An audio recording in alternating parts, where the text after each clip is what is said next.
This show is part of the RetroZap.com podcast network.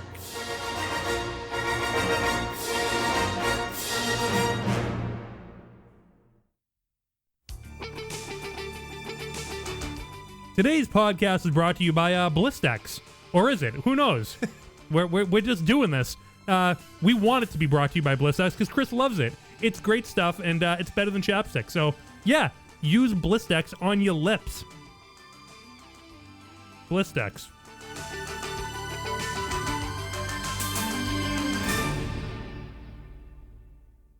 Hey, it's Greg Grunberg, Snap Wexley from Star Wars. I didn't fly an X-Wing, I flew a double XL wing. And you are listening to Brews and Blasters. Oh, and you are listening to Brews and Blasters. Here we go. You're listening to Brews and Blasters, RetroZap.com's free-ranging discussion about all things Star Wars. How we doing? Same as always. That bad, huh? With your hosts, Chris and Joe, two guys from Boston who are talking about this stuff anyway.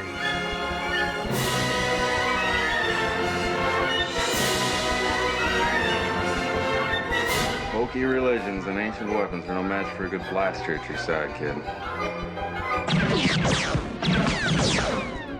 Let us go inside where we can discuss business over a drink.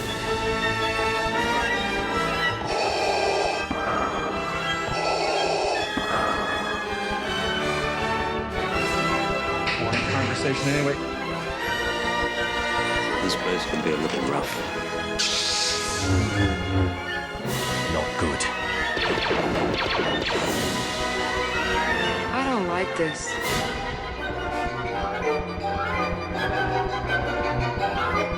This is madness.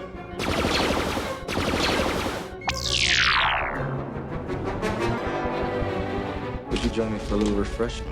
Everyone's invited, of course. I think you overestimate their chances.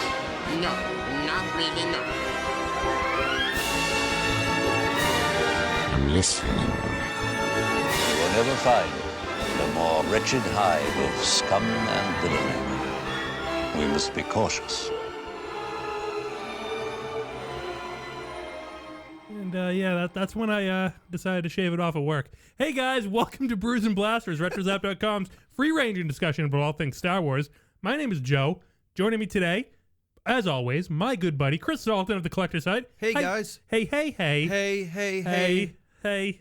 Silk and Shine? Sure, Blistex, right? Blistex, yeah. Yeah. Hey, Clinky Clink, yeah. Clink. Yeah, Oh, wait, hold on. Yeah, we gotta get close to the mic. Here we go. That didn't. This is terrible. Yeah, I feel like I'm going to break something. Yeah, we're probably gonna smash that. Yeah, we're drinking cognac tonight, guys. We're very classy. Society! Yes. Chicken cutlets! Cognac. Yeah, it's gonna be a good show tonight, guys. We're getting real weird. We're getting it's rainy out. Yeah, it's all crummy out. Yeah, We're drinking. Yeah, we're having a good time though. You know, We're drinking, we're talking, we're Blistex, and we're Star Wars, and that's what we're doing. We're definitely Star Warsing. yeah. I needed the party today. Yeah. It's been a long week, but so I needed to begin. Can you tell me when it begins? The party? I need the Star Wars party to begin. Okay, hold on. When does it begin? I think it's When does it begin? maybe When does it begin? around Right now. Hey, hold on. I need it. Let me get my winter toque. What? Don't even start with that. You know, I've talked to Talking. Canadians. I love you, Mike. I've talked to Canadians. I've never heard anyone say it but him. I know that I had to say it. I know. I don't know. Okay, the party starts. Wait, nope. When? Now. Oh, You're fast on the trigger there, kid. hey. That's how I win myself so many bounties. Oh, yeah. Hey, cheers. One more for the road. Yeah. Yeah. This is good stuff. It's smooth. It is smooth. Hein. Hein? H-I-N-E. Like hindsight? Or Heine, I don't know. Heine. H-I-N-E. Yeah. Want to touch the hiney. Okay. Want to drink? One more. Here we go. One more sippy sip or Just clinky clink? Before we both? get started, we already clinked. Okay. All right. Sippy sip.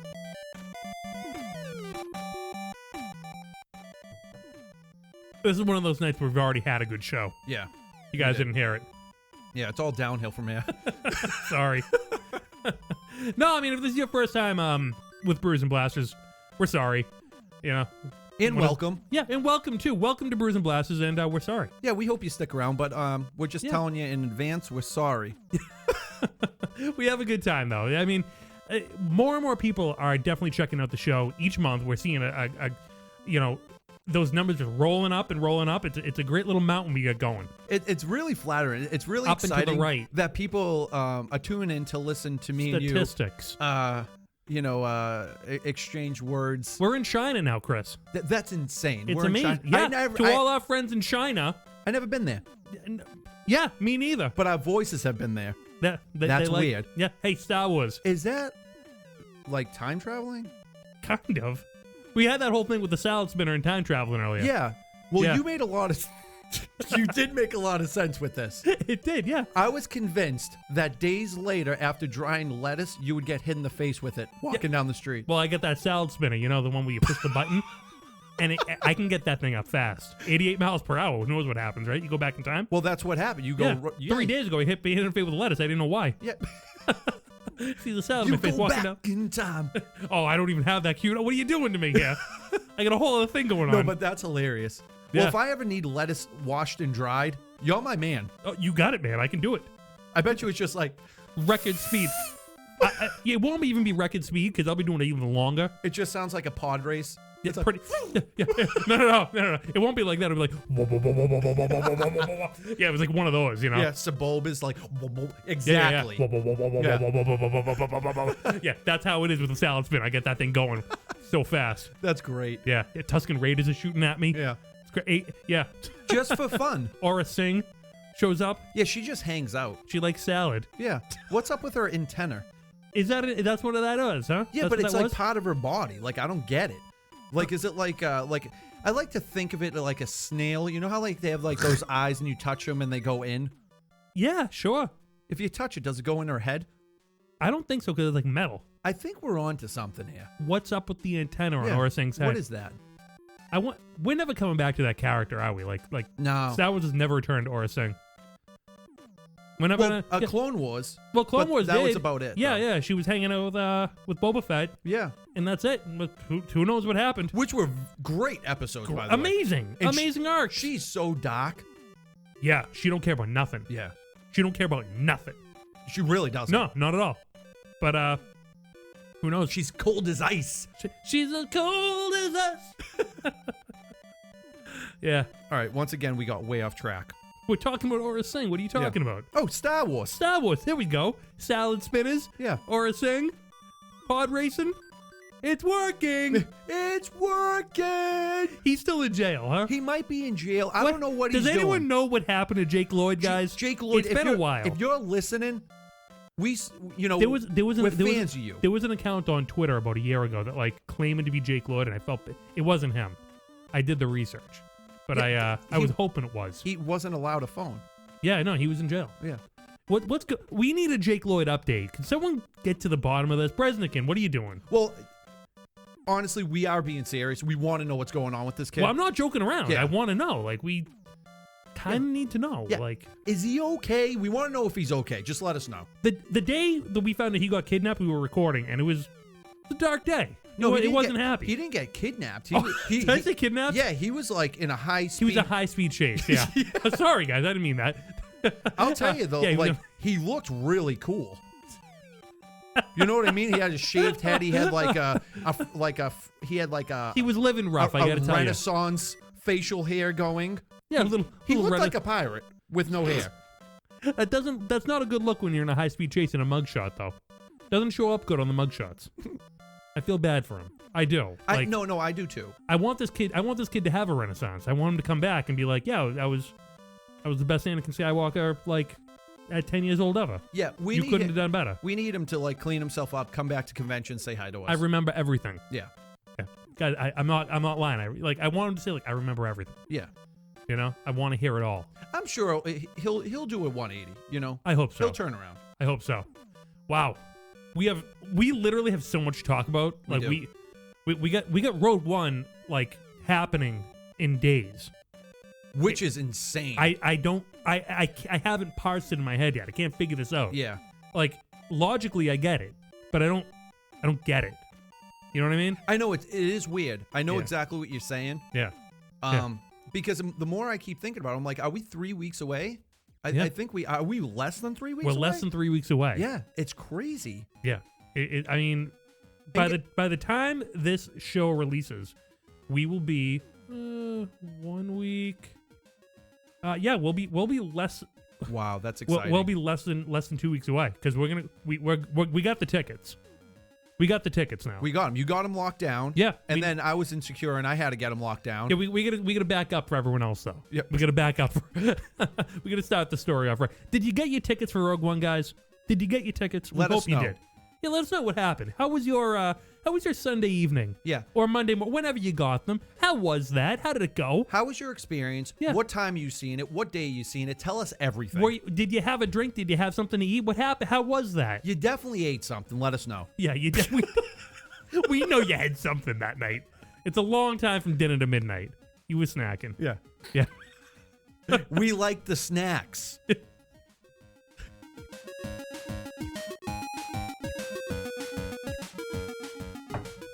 Yeah. So, Sunday night happens, right? I don't think we even talked till like midnight. We didn't talk at all. No, like Thanksgiving, we were just like we just knew what we had to do. we knew. Yeah. Yeah, we're just like it's gonna happen. I like that we're at that level. Like we don't. Not that I don't like talk. I love talking to you, but it's like we didn't even need to. Yeah. We knew the drill. No one gets left behind. We knew what we needed to do. Boom. You had me, I had you. Yeah, we got it. We got it.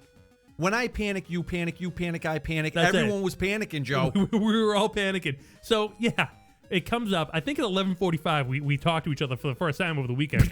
We're like, yeah, there was a holiday. There was a. Did you have a good Thanksgiving, Chris? I did.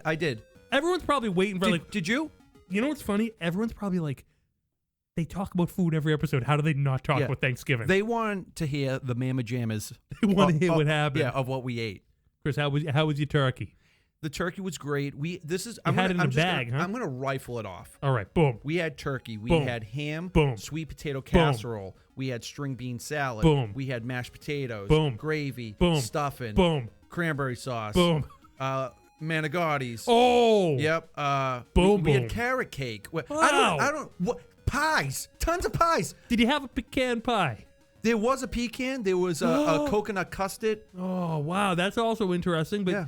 I didn't get my pecan pie this year. You didn't get it? No, I didn't ask. I didn't even tell anybody. Is that your go-to pie? Right now, Joe, I know a pie. I'll get you a pie. You got a pie guy? Yeah. Yeah. You got a guy. Right now, it's like my favorite pie. Okay, but in my infinite wisdom, I didn't let anyone know that. I didn't tell my wife. I didn't tell her family. I didn't tell my family. You're looking to get surprised. I was like, pecan pie. It's everywhere. It really is everywhere. Yeah, I can see one right now. I can't. But I just figured it would show up like magically. Like it would be like, the pecan pie is here. Thank God. Yeah. I mean, that's what happened with the Italian food. I didn't think I was getting Italian food on Thanksgiving, Chris. Oh, I want to hear what you had. All right. We had turkey. We had gravy, mashed potatoes, rolls. We had stuffed peppers. Oh, nice, dude. Let's get not into the this. cooked ones. The like the stuffed like cherry peppers with the prosciutto and the provolone. And the provolone. Yep. We Thick had one of sliced cubed. Oh provolone. Yeah. Stuffed mushrooms. Stuffed mushrooms. See, I don't like mushrooms. It's a texture thing. Yeah. I hear you on that one. But they're good. They're good. Yeah. And then came out the stuffed shells. Ooh. Yeah. A little kicker at the end there. I thought that was it. I was filling up on the prosciutto because I was like, oh man, this is the only Italian food I'm gonna have today, so I got to fill up on it, right? Now, when you say, not to cut you off, but when you say stuffed shells, now are we talking like the macaroni with the regatta cheese, or are you talking about like the clam shell? No. Yeah, I would have said like stuffed clams. No, stuffed shells is like pasta shells. Yeah. Okay. Yeah. Good clarification though, because people out west, they may not know. You don't know. I don't know if they. Do you guys have stuffed shells out in the Midwest? I don't even know. Well, I know you're a seafood guy, so I you never know. I would crush a bunch of seafood, but I didn't have any. Oh, I did. That's more of like a Christmas thing. I did, though. At my parents' house, they had these jumbo shrimp. Oh, there you tiger go. shrimp. Tiger shrimp? They were huge, and they were from Legal Seafoods, and it was amazing. Oh, yeah, that's top of the line stuff. It was. It was society. Yes. Shrimp cocktail on Thanksgiving. They had oysters at the first Thanksgiving. Wow. They know how to party, man. They had a good party that night. We need to get them on the show. They did for 400 years, but yeah, let's do it. let's go to the source, right? Wow. So yeah, I was a little despondent because I was like, well, I'm not going to get a lot of Italian food this year, and I like my Italian food on Thanksgiving. Yeah, not for nothing. You were talking about it at least 2 weeks prior. At least, right? I was hoping you were like really getting it in. And I'm no ingrate. I'm not going to say, hey, why don't you have Italian food to anybody, Imagine right? that. Yeah, you know. So you show up. Where's the Italian hey, food? I'm out of here. No. So all of a sudden, the stuffed shells come out of the oven, and like it's like Christmas on Thanksgiving. It's amazing. Like my eyes, like start glowing, and my it's like the light shines down from the sky on my face, and it's just like Yeah, good stuff. Yeah. Who made them? Was it Ellie? Ellie made them. Oh boy, that's good stuff. Guess who did it? Rappa asked for him. Of course. Yeah, he's like, I need some stuffed shells this year. He's not shy. Hey, God bless him. Yeah, really. he knows what he likes. Bless him for doing that, because he made my day. He made my day. I was very thankful for my brother-in-law. The meatloaf. I was very thankful for my brother-in-law that day. I'll tell you what. Yeah. All right. So back to Star Wars. Star Wars. Yeah. So that was our Thanksgiving, guys. It was good. So Sunday night comes around. I'm watching my Walking Dead. Right. Good episode. That was a good one. It was a good one. Yeah. Yeah. We can do it. We can do a different show for that, I guess, if we wanted to. But yeah, maybe like we should make a podcast, The Talking Dead. Yeah. Talking Walking Dead. Talk Dead. Talking Walking Dead. Whoa. Now we're talking. Okay. Yeah. All right. Star Wars. Talking Walking Dead. Now we're talking. Yeah. I like that one the best. New podcast coming. Yeah. New podcast coming. Talking The Walking Dead. Now we're talking. Yeah. Yeah. Special guest. We're getting sued. Special guest litigators. The copyright infringement. All right. Yeah. No. It was good. So I'm sitting there on Sunday night, and the time's just ticking away. I'm watching. I was catching up on Rebels. I was catching up on Walking Dead, and the clock just keeps on ticking. You know. I'll tell you, from 10 o'clock to midnight was a long stretch for me. It was. It was a very long stretch. I'm like, wow. I got a lot accomplished though. Working on the site, I was doing a lot of things. It was good. So I was going in and out. Yeah. So I didn't know what was gonna happen. I was like, is this gonna be like a war? Are we running into like a brick wall right now at midnight? We're gonna get shut out, or is this gonna be like Force Awakens, which we thought was gonna be like? We thought it was going to be like the shores of Normandy going in trying to get tickets, right? We thought it was going to be a battle, and then I'm at CVS and I'm just buying them on my phone. Done. Well, this is the thing. I went in very cocky. Really? I was like, this is just going to be like last year. There's all this excitement. Just walk right in. And I'm just going to get the tickets, no problem. No problemo. Yeah. Like, here was my logic. How many people are actually staying up on a Sunday night after Thanksgiving, day before work, on the East Coast to try and like buy these? Right. It's probably the least convenient time they could have chosen. Mm-hmm. And I feel like they did that for a reason, so there wasn't like a major sellouts. Yeah, people are going back to work on a Monday after a long weekend. Yeah, there's no way. Like, I know people who tried to stay up and they were like, I'm tapping out. Really? Yeah, people were tapping out. I'm like, I can't do it. I can't stay up. Wow. Yeah, it happens. It happens to good people. Yeah. You know? Luckily Talking for me, about I have... people talking about people. I had like 20 Red Bulls, so I was fine.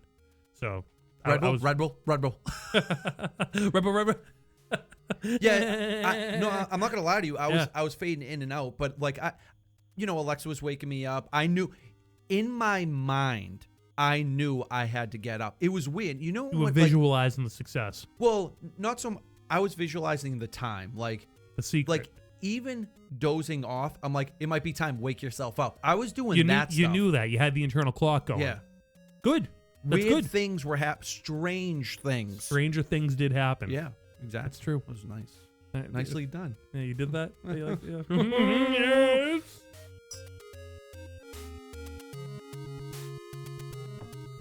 Joe, I'm not going to lie. This stuff makes you sweat.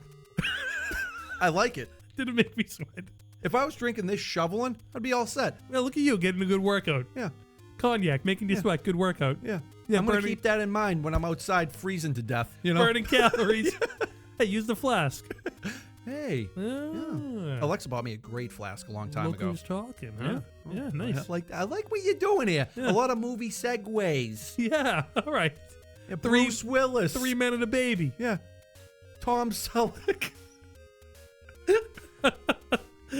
Speaking of Tom Selleck, I did the Movember thing. I raised some money. Yeah. Your facial hair, you're one of those guys that could actually pull off any facial hair. I appreciate that. Thank you. And it looks good. Really? Yeah. I did like the British military one where I had like nothing on the chin, but like the handle of my mustache wrapped into the beard. Yeah. Your Yeah. last name's Cartwright. Yeah, exactly. Yeah. Joe Cartwright. Cartwright? Yeah. somehow. Okay, I don't sure. know.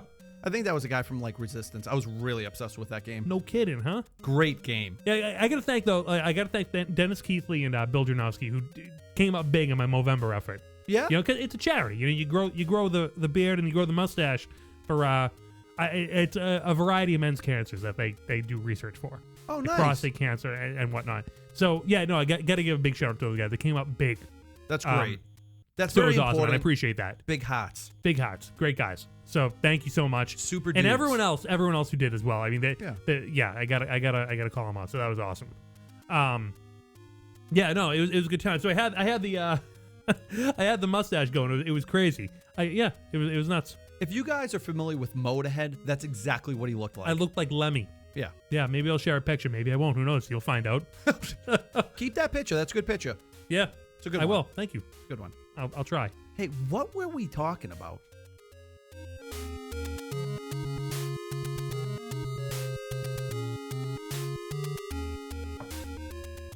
I got no idea. The mind is the first to go, Joe. The mind is a terrible thing to taste. Yeah, no, we were talking about buying the tickets. Oh, yeah, the tickets. So 11:45 rolls around. We don't even speak to each other. Just go, you ready? He's like, yup. That's it. That's all. You're probably like, let's go. I think I did say yup. Yeah, I think that's it. We could probably confirm this, but I won't even try. Yeah, but it was like, basically that's all we said. We're like, you ready? Okay. Yeah. And we went to town. I pulled up the websites. I got the phone out. And they didn't do it right. They didn't do it right around here, I got to tell you. I bet a lot of people went in, got their tickets fine. But our local cinema, the local cinema for us, for us, the two, of course, for the two of us. Would you expect anything else from Liberty Tree though? Of course not, right? The Lowe's Liberty Tree. No, they didn't release the tickets for us until like 12:45. Yeah. Yeah. They I made don't us know sweat it out a They little. had a snafu, I guess, right? Foo bar. Yeah. Bad bar. Yeah. Whatever. I don't know. I lost two years off of my life. I broke stuff. We called each other twice being like, I can't get these tickets. I don't know what's happening. Well, the first thing I thought of, honestly, was this is Celebration all over again. Yeah, but we got tickets to Celebration. That's No, the thing. we're going after the VIP, though. Yeah, we didn't get the VIP. VIP sold out in like seconds. Yeah, that's true. And I thought that's what was happening. But the thing is, it wasn't like that because I was looking at the dates. I was looking like 2 weeks out. I was like, yeah, everything's sold out. I'm like, that didn't happen for Rogue One. It didn't happen for The Force Awakens, so it couldn't happen for Rogue One. Mm-hmm. Sorry. Well, yeah, exactly. Good point. Yeah. I'm like, this ain't possible. They didn't release the tickets until like 12:45. I don't know what happened with they everyone else got 12:01. We had to wait it out. Yeah. And I get to bed till like 1:30. True. Very true. But yeah, so and you know what else they were doing? They were doing two other things. They were deferring to a mobile site. Did you get that? I was put on my in desktop? a wait queue. Yeah, I got a couple of those. I got a couple of wait queues, and then I just went to like a mobile site instead of like going to like a desktop site on my computer. That's weird. I don't know how they were trying to handle low capacity, but it was really weird. After the whole thing was said and done, I ended up buying tickets on my phone, not my laptop. Yeah, no, I got it through the laptop. That I came through first. Yeah, you did. All of a sudden, I got it. I'm like, wow, look at this. It just everything's easy. Yeah, you're too chill. All of a sudden, everything was. Well, my wife was sleeping. I was trying to keep it down, and I was very chill because I was just hanging on the couch. I was drinking this Hangin cognac. Oh, no wonder Not why you're chill. sponsored. And when I say chill, he wasn't cold. You were relaxed. I was relaxed, man. I was cucumber cool as a. Yeah, you really were cool I as was. a cucumber. I was. That's why you were like, yeah, dude, I got him. And I'm like, Yeah. I don't believe him. I got the 4. I got 4 tickets, and then I was like, yep, done. Like, wow. I give you a call, 12:45 a.m. on a Sunday, you know, because that's how we do. Yeah. It sounded like Grand Central Station over there. I don't know if you were like flipping pots and pans or whatnot. Well, Alexa was running in and out. She's checking on her phone. I'm yelling. I freak out. I don't know. Yeah, you were going nuts. One day I would like to change, you know, because I don't like the anxiety. You know? Yeah. I really don't like that. It's not exciting to me anymore. No, this wasn't fun. This wasn't a fun effort. Yeah. I was just like very like I was very let down. I was like, well, I guess we're not going to see it on the opening night. That's going to be terrible. Dude, I'm telling you right now. It's going to be a bad couple episodes of Brews and Blasters until they're up really up to row 1. If we didn't get tickets, I was showing up that day. We're getting in. We would get Yeah. we'd storm the ranch and we die trying. Yeah, exactly. exactly. That's what would have happened. Yeah, no, we got him. We got when I finally was able to get the ticket. When they finally released the tickets, I must have been the first one through the door because I know. Easy peasy. It was fine. Yeah. I call you up and I go, I got him. You're like, what are you talking about? You got? I'm like, I have 4 tickets for us. It's all set. And I was like, I kept repeating myself, and then I continued to text you. You called the same thing. You called me back at like 1 a.m. You're like, Joe, are you sure you have them? I'm like, did you get the email I got the email confirmation. I'm looking at them. I got the code right here. Everything's all set. I'm gonna go pick them up at the cinema. It's gonna be fine. I have them. We're good. And you're like, I don't understand. What are you talking about? Yeah. You couldn't believe it. Yeah. So I go to bed. I wake up in the morning. You're like, hey man, I got 4 tickets. I'm like, what are you doing? I mean, you look at me and I tell you at 1 a.m. on Sunday, I got tickets. I got tickets. When I say that, I'm not jerking in with chain around it Sunday night at 1 a.m. I'm gonna get killed for doing that. Really? Like that's some crazy talk right there. I wouldn't do that to you. Well, the whole thing is like, I'm that guy that measures 2 or 3 times before I cut. Measure twice, cut once. Yeah. It's a good rule, Chris. And the worst case scenario, I return them. It just I want to be covered. That was our safety blanket. It's true. And we're very safe. Hey, right now. we're it's all right though, Chris, because last year when you called me and I was at CVS and you said I got tickets, I immediately at CVS as I'm in line waiting for my asthma inhaler. I pick up my phone and I put the pharmacist on hold. I go, I just pick up my phone and I just ordered 10 tickets. Yeah, you ordered a ton of tickets. Chris, only 2 of it was like 3 people going to see the movie. I ordered 10 tickets just to make sure I had them. Right.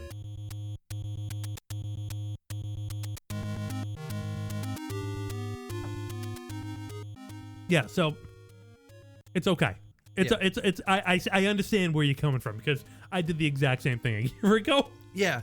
Well, we got exactly what we wanted. We're going did. December 15th, 7 p.m. Yeah. IMAX. Yeah, we're doing that. We're doing it. And it's not going to stop there. We'll give it a couple days, right? I get the day off the next day. That's true. You're probably going to see it again. You don't get the day off the next day? Come on. No. Come on. Well, you know me. I'll just leave. All right. We should probably get some tickets already. Well, what I want to do is I want to hit up Jordan's. There's 2 things. I want to see it in 2D as well. No, you got to see it in that 4D thing. Where they spray the water and crap on you? Yeah, you need. I never did this before. Everyone told me after the fact, after the Force Awakens. And a attendee comes over and punches you in the face when there's like fights on the screen. Joe, we're gonna be in the movie. Oh, really? Like that's the experience. The Are you seats are kidding moving. me? They're splashing water on you. Some guy screaming in your face. I don't know. What happens if they get their arms cut off? It's their arms, not our arms. But we're in the movie. Yeah, but it's still not our arms. All right. Hey, we're it's good. gotta be your bull. All right. I see what you're saying. No, it has to be you. You have to be the butcher. Wait, what? What's happening? I just watched that the other day. It's a great movie, man. It really is. So yeah, we're gonna go see the 4D. Yeah, we have to see 4D. We have to go to Jordan's. I want to see 2D. I like my 2D. This has a very retro vibe to it. You know, like there's something about it that I just want to see it in 2D. I think I'm down to see it in every D. I want to see it. I want to see it on every D. 1D, 2. I want to see it in 1D. All right. Can we do that? Bring the D's. Bring the D's.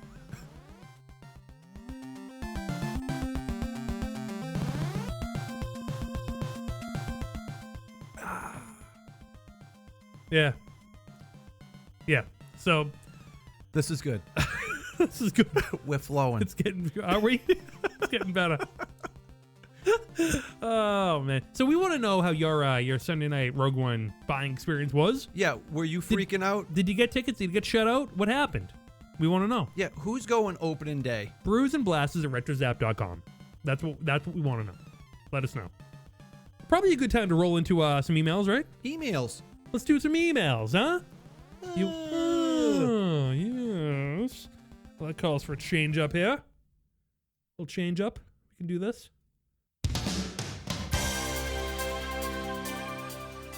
It's email time. Chris had never seen the speech at the end of Rocky IV, so I had to show it to him. Well, the thing is, I probably did, but it totally slipped my mind. Yeah. Because I definitely seen the movie. I saw that at the movie theaters.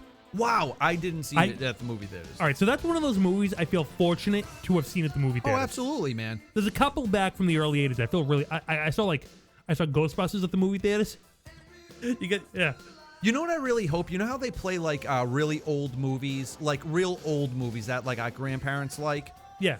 I hope they do that when we're old, like when we're like wicked old.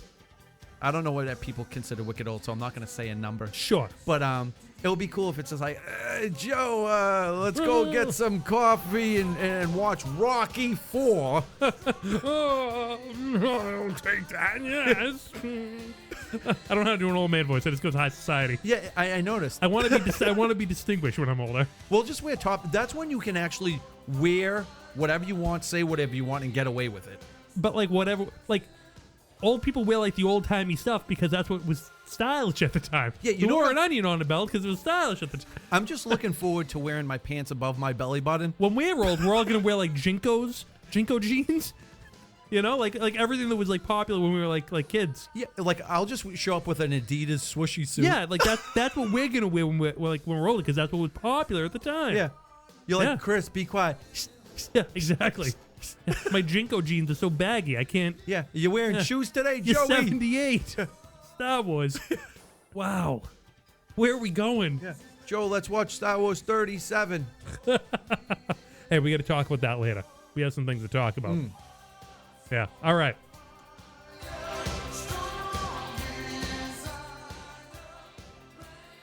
All right. This email we already read last week. All right, this one. Here we go. Emails. Greeting, Renegades. Happy Thanksgiving to you and your families. It is Thanksgiving night as I write this, and I hope I have a food-related question to ask you. Now, I have to warn you, it is a hot-button issue that has divided like-minded people for years now. It is hotter than Yankees, Red Sox, Giants, Dodgers, and even Democrats, Republicans. It starts with a story. Here we go. This is Richard Chase, by the way. Chase Electric, official electrician of Brews and Blasters. The best electrician around. Until my brother gets his electrician license, then they have to share. Then they can work together. Yeah, there we go. Like any good Italian-American family, we had a traditional-style Thanksgiving dinner. This is just good.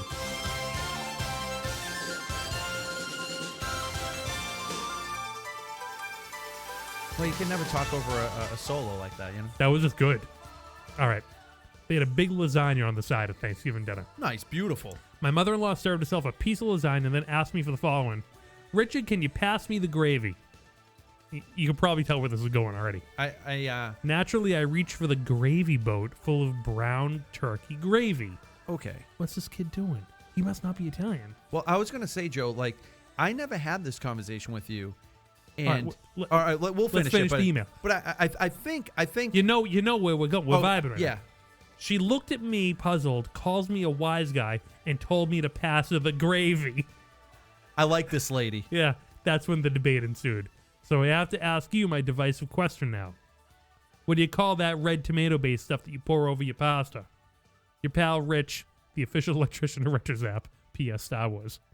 Thanks, Rich. I like how we wrap that up too, keeping it on topic. Yeah, Rich, this is a good one, and I'm glad that you're asking us this question. No, it's good. So yeah, what are we doing here? What do you call it? So We call gravy, the red stuff that you pour on macaroni. All right. A lot of people do that. I feel like That's I what feel we like a call it. lot of families do that. We make our own gravy with pastini, tomato sauce. Pastine. Yeah, The pastine tomato, Yeah. kitchen ready. exactly. Yeah. And then you add all your beautiful. I'm not giving away stuff. my recipe. Yeah, that's why I was saying all your beautiful Yeah, stuff. I'm not going to tell beautiful you. things. I'm not going to tell you my grandmother's recipe. No. But we call the red stuff. That's gravy. Yeah.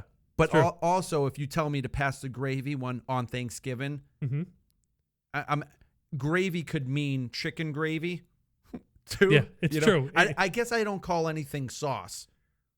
Now, I don't know what it was.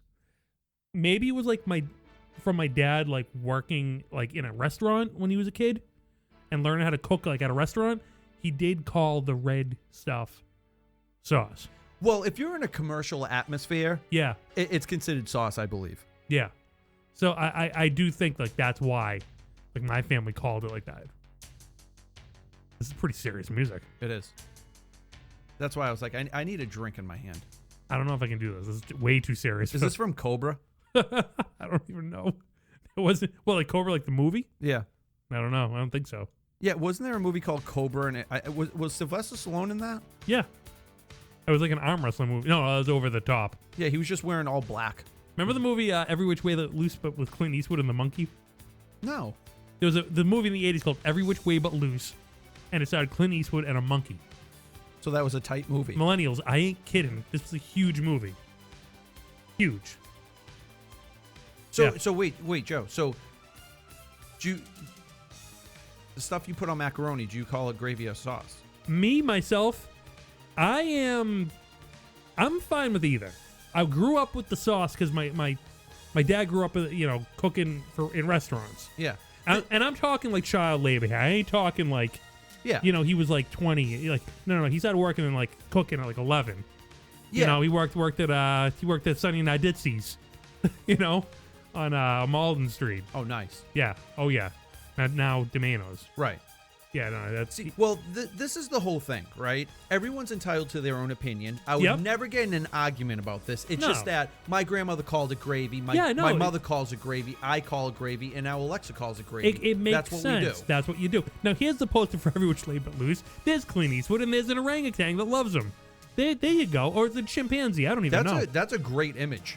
Chris, that was a movie that happened. He's ripped. He was Clint Eastwood, man. He was a cool guy. He was still a cool guy. Yeah, he's a little less cool these days, but man, it was 1978, so this was like a year after Star Wars. You can see the Star Wars influence in it. He's like, I have a monkey too. There's a monkey.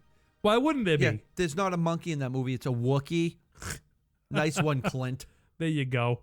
Go direct an epic movie, will you? He's like, I thought it was gonna be a Wookiee. We ended up with a monkey. It's fine. He's Yeah. like, you get it? My hair looked like Harrison Ford. He's like, Harrison Ford got the Wookiee. I got a monkey. I don't know. I don't know what the props are doing over there. It's crazy. It's crazy talk, I tell you. Yeah.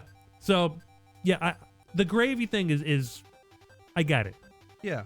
I get it. I'm assuming this is the same lady that he scared when he was dressed as Darth Maul. Well, I think that was the mother, not the grandmother. Oh, this was the grandmother? I like how Rich is letting us know like everything that happened with his in-laws family. Like, yeah, like I dig do it. they like you, Rich? I hope they like you. Do they approve of the Star Wars? Well, they know Rogue One is set before Episode 4. Let us know. Yeah, let us know. We want to know that. And Rich, thanks Great email. for being awesome all the time. We hope you had a great Thanksgiving as well. All right. Salutations. This is Oppo Award winner Franklin. Franklin's a good guy. Yeah, Long Franklin is- time listener. Franklin Taylor? Yeah, you know his name. I do. He's a good guy. Back from the old days. Hey, I got to stop here because we haven't done any tangents yet. I'm ready. This is the 2-year anniversary of our show. No, wait. This episode? Yeah, like today, like pretty much. Oh, you know what's funny? This We're is like, yeah, we're going to do something special. We're doing it. We're doing it. We're drinking cognac. Yeah, we're doing it. I did it for you, buddy. I bought some cognac for you. Hey, I'm not gonna lie to you. I really like this stuff. I really like it too. This is chill. This is like not a very good. Like, there's better ones. This is good. We can go up. We can go up from here. There's nowhere from... Sky's the limit. The sky is the limit, I man. like it. Cheers. Hey, can you get in trouble for just carrying a flask? This is Oppo Award winner Franklin Taylor. For Thanksgiving, I had Relleno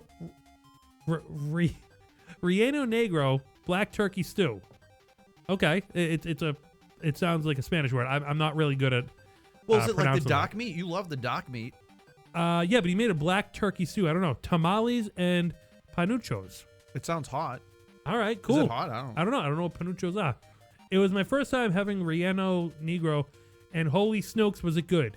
The stew was this black liquid. I joked that it was made from the dark side. Anyways, keep on being awesome. Hey, he told us what he had for Thanksgiving. Hey, good job, Franklin. Did he say holy snokes? Yeah, he did. That's the funniest thing that I've heard in a long time. Just matter of fact, weaving that Star Wars in there. Yeah. Hey, can we level set here? Supreme Leader Snoke is a really cool character, and I'm really interested in learning more about him. And guess what? We're gonna find out. As long as we stay healthy.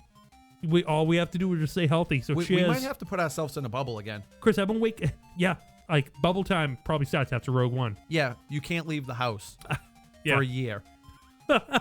Yeah, bubble time. Yeah, I mean, I did that in 2014. Like, no. Hey, things like that cross my mind, though. I know it crosses my mind too, man. We have to make sure we see everything. Yeah. And more on that to come. I've been working out though. I've been working every day. I've been watching my. You're doing it, kid. You're doing it. I'm doing it. I'm watching my original trilogy every morning. It's crazy. That's what keeps me motivated. I get to watch a half hour of the original trilogy. Mm-hmm. Moving into the prequels actually pretty soon. Wow, nice. Pretty soon. Yeah, it's gonna be good. It's gonna be good. All right. Thank you, Franklin. Next email. All right, this one's from Paul, one in Boston. Hey guys, love the show. Been listening for a couple of months now. It's definitely a good drive time podcast on my commute from work. All right, man. Cool. Thank you. Sorry for sorry. We just have to apologize. Thanks, Paul. That means he probably came. I don't know when he came in. Must have came in around Wales and whiskey time. Oh my god! If he came in during Wales and Whiskeys, we were off the rails. We'll never have a best. That was our best episode. You think so? It's all downhill from here. We've been saying this since episode 1. Yeah, Paul, you're in for it now. Yeah. Oh, jeez. I'm going to Boston for the first time in 2 weeks and need some good food recommendations. Best seafood, best burger, best brewery, best wings, best pizza. I await your answer. All right. So seafood, Chris can't field that. Yeah, I can't help you with that. All right. I'm going to tell you to go to. I mean, there's a lot of places north of Boston, but if you're in Boston proper, I mean, you can't beat Legal Seafood a lot of times. I mean, it's a local chain. They hate being called chain, but you're gonna get good seafood there. It's a great experience. I feel like you're gonna get a good Boston experience by going to Legal Seafoods. Yeah. You really can't beat it. I mean, there are some places. There's some smaller places that might be good.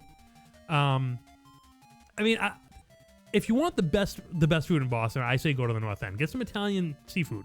Mm-hmm. I mean, I think that's, you get some seafood at an Italian place, you're never going to go wrong. You'll definitely get good pizza at the North End. That's for damn sure. Yeah, that's for sure. All right, we'll get to that. Best burger in Boston. In Boston? We're talking strictly Boston? Well, let's do both. Let's do north of Boston and then Boston. Burger. What is a tasty burger? See, when I go to places, this is the thing with burgers. If I go to a place, I want to try either something they're known for or something that I can't make myself. All right, you want to go to the Hong Kong, all right, Paul? I don't know. They don't have burgers there. No, but they have some good food. You want a good Boston dive bar? Go to the Hong Kong. Yeah, you want meat on a stick? Get meat on a stick while you're drinking heavily. Go to the Hong Kong. It's right near Faneuil Hall. You'll probably go there in your travels. And I'm pretty sure, if you're looking for a burger, you can probably grab one somewhere. Now, I'm going to say go to Harvard Square over in Cambridge. Go to either go to Mr. Bartley's, go to Charlie's Kitchen, either one of those. There used to be a place in Harvard Square called Lee's Sandwich Shop that was my favorite, but they closed down. Or you can go to Hub Pub in Boston. Okay. And you can get Ironside. It's a steak and cheese with onions. Wow. Okay. Really good. They put it's I can't endorse this, but okay. It's really nice steak tips. All right. It's that type of steak and cheese. It's not like a shaved steak and cheese. It's tips. Yeah. But all right, that's Boston style. They melt in your mouth. All right. Best brewery in Boston. I mean, I'm going to say we get stuff up in the North Shore. Notch Brewery is really awesome. Far from the Tree Cider is good. We get a lot of breweries now these days. Well, I mean, if he's in Boston, go to South Boston, go to Harpoon. Go to Harpoon. Get it. Harpoon, man. UFO. The pretzels over at Harpoon Brewery are unbelievable. Great beer. Mm-hmm. Yeah, you want to go to Harpoon. Best wings. Now, we're not really a huge wing town. I mean, I got to... We had good wings in a lot of different places. But I got to say, go to the Whistle. Yeah, in Salem. And if you're in Salem, man, oh man, there's a lot of places to hit up. Yeah, you got to hit up everything. Best pizza in Boston. I would say, like we were talking about the North End, just go to the North End, just walk into a joint. All right. You got to go to East Boston and go to Santarpio's. Oh, dude, yeah, totally. Take an Uber over to Santarpio's. Go through the Sumner Tunnel? No, the Callahan. You got to go to the Callahan Tunnel You from can Boston. go through Sumner, too. Sumner goes the other way. You got to go to the Callahan. Oh, Sumner's from Boston only one out. way? Yeah. Take the Callahan Tunnel over to East Boston. Take an Uber and be like, I want to go to Santarpio's. All right? You might wait to get in. They're not going to be polite to you. You're going to have the best pizza in Boston. That place, all right. It's been open longer than the oldest pizza shop in New York. All right? They don't claim they're the oldest pizza place. There's some weird technicality about them being a bakery, but bakeries used to serve pizza. Mm-hmm. I got to tell you, Santarpio's is probably the oldest in the United States. Right. And it's the best ever. Is it on Chelsea Street? It might be. I don't know. I think so. Or Bennington. Take an like Uber, get an Uber or a taxi, and say, "Take me to Santarpio's." They'll know what you're talking about. And if you do go to East Boston, jot this down. So you need to go to Santarpio's for pizza. Yeah. You need to go to Roy's for the best sandwich of your life. Oh yeah. All right. I'm going to change this up. Best seafood. You got to go to Revere and go to Virgilio's off the boat. I don't even know what that is. It's on Revere Street. It's where Maju's used to be. It's amazing. It's amazing. Oh, really? Chris, it's unreal. Newly renovated. Huge portions. Go to Virgilio's off the boat. It's great Italian food. Great. They specialize in seafood. It's unbelievable. Yeah, that's where you got to go in Revere. They valet. But I'll tell you, back to East Boston, though. Yeah. So you have... Roy's for a good sub. You have, like, the perfect triangle here. You go to Santarpio's for your pizza. You go to Boom. Roy's for the best sub of your life. Right? And then you want a great Italian dish, you go to Reno's. Oh.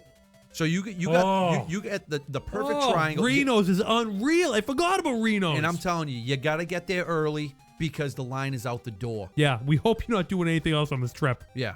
Have fun eating, man. Have fun eating. I hope that hooked you up. Did we even answer all his questions? I think we did. I think we went down the list. Yeah, we did. I think so. Star Wars. Good job. All right, Paul. All right, our good buddy Derek writes in, Rogue One Rebels. Hey, guys, just had a thought. We are drawing closer and closer to Rogue One in the theater, and Star Wars Rebels, I feel, is getting closer to its end. What do y'all think about Rogue One character in it to popping into Rebels?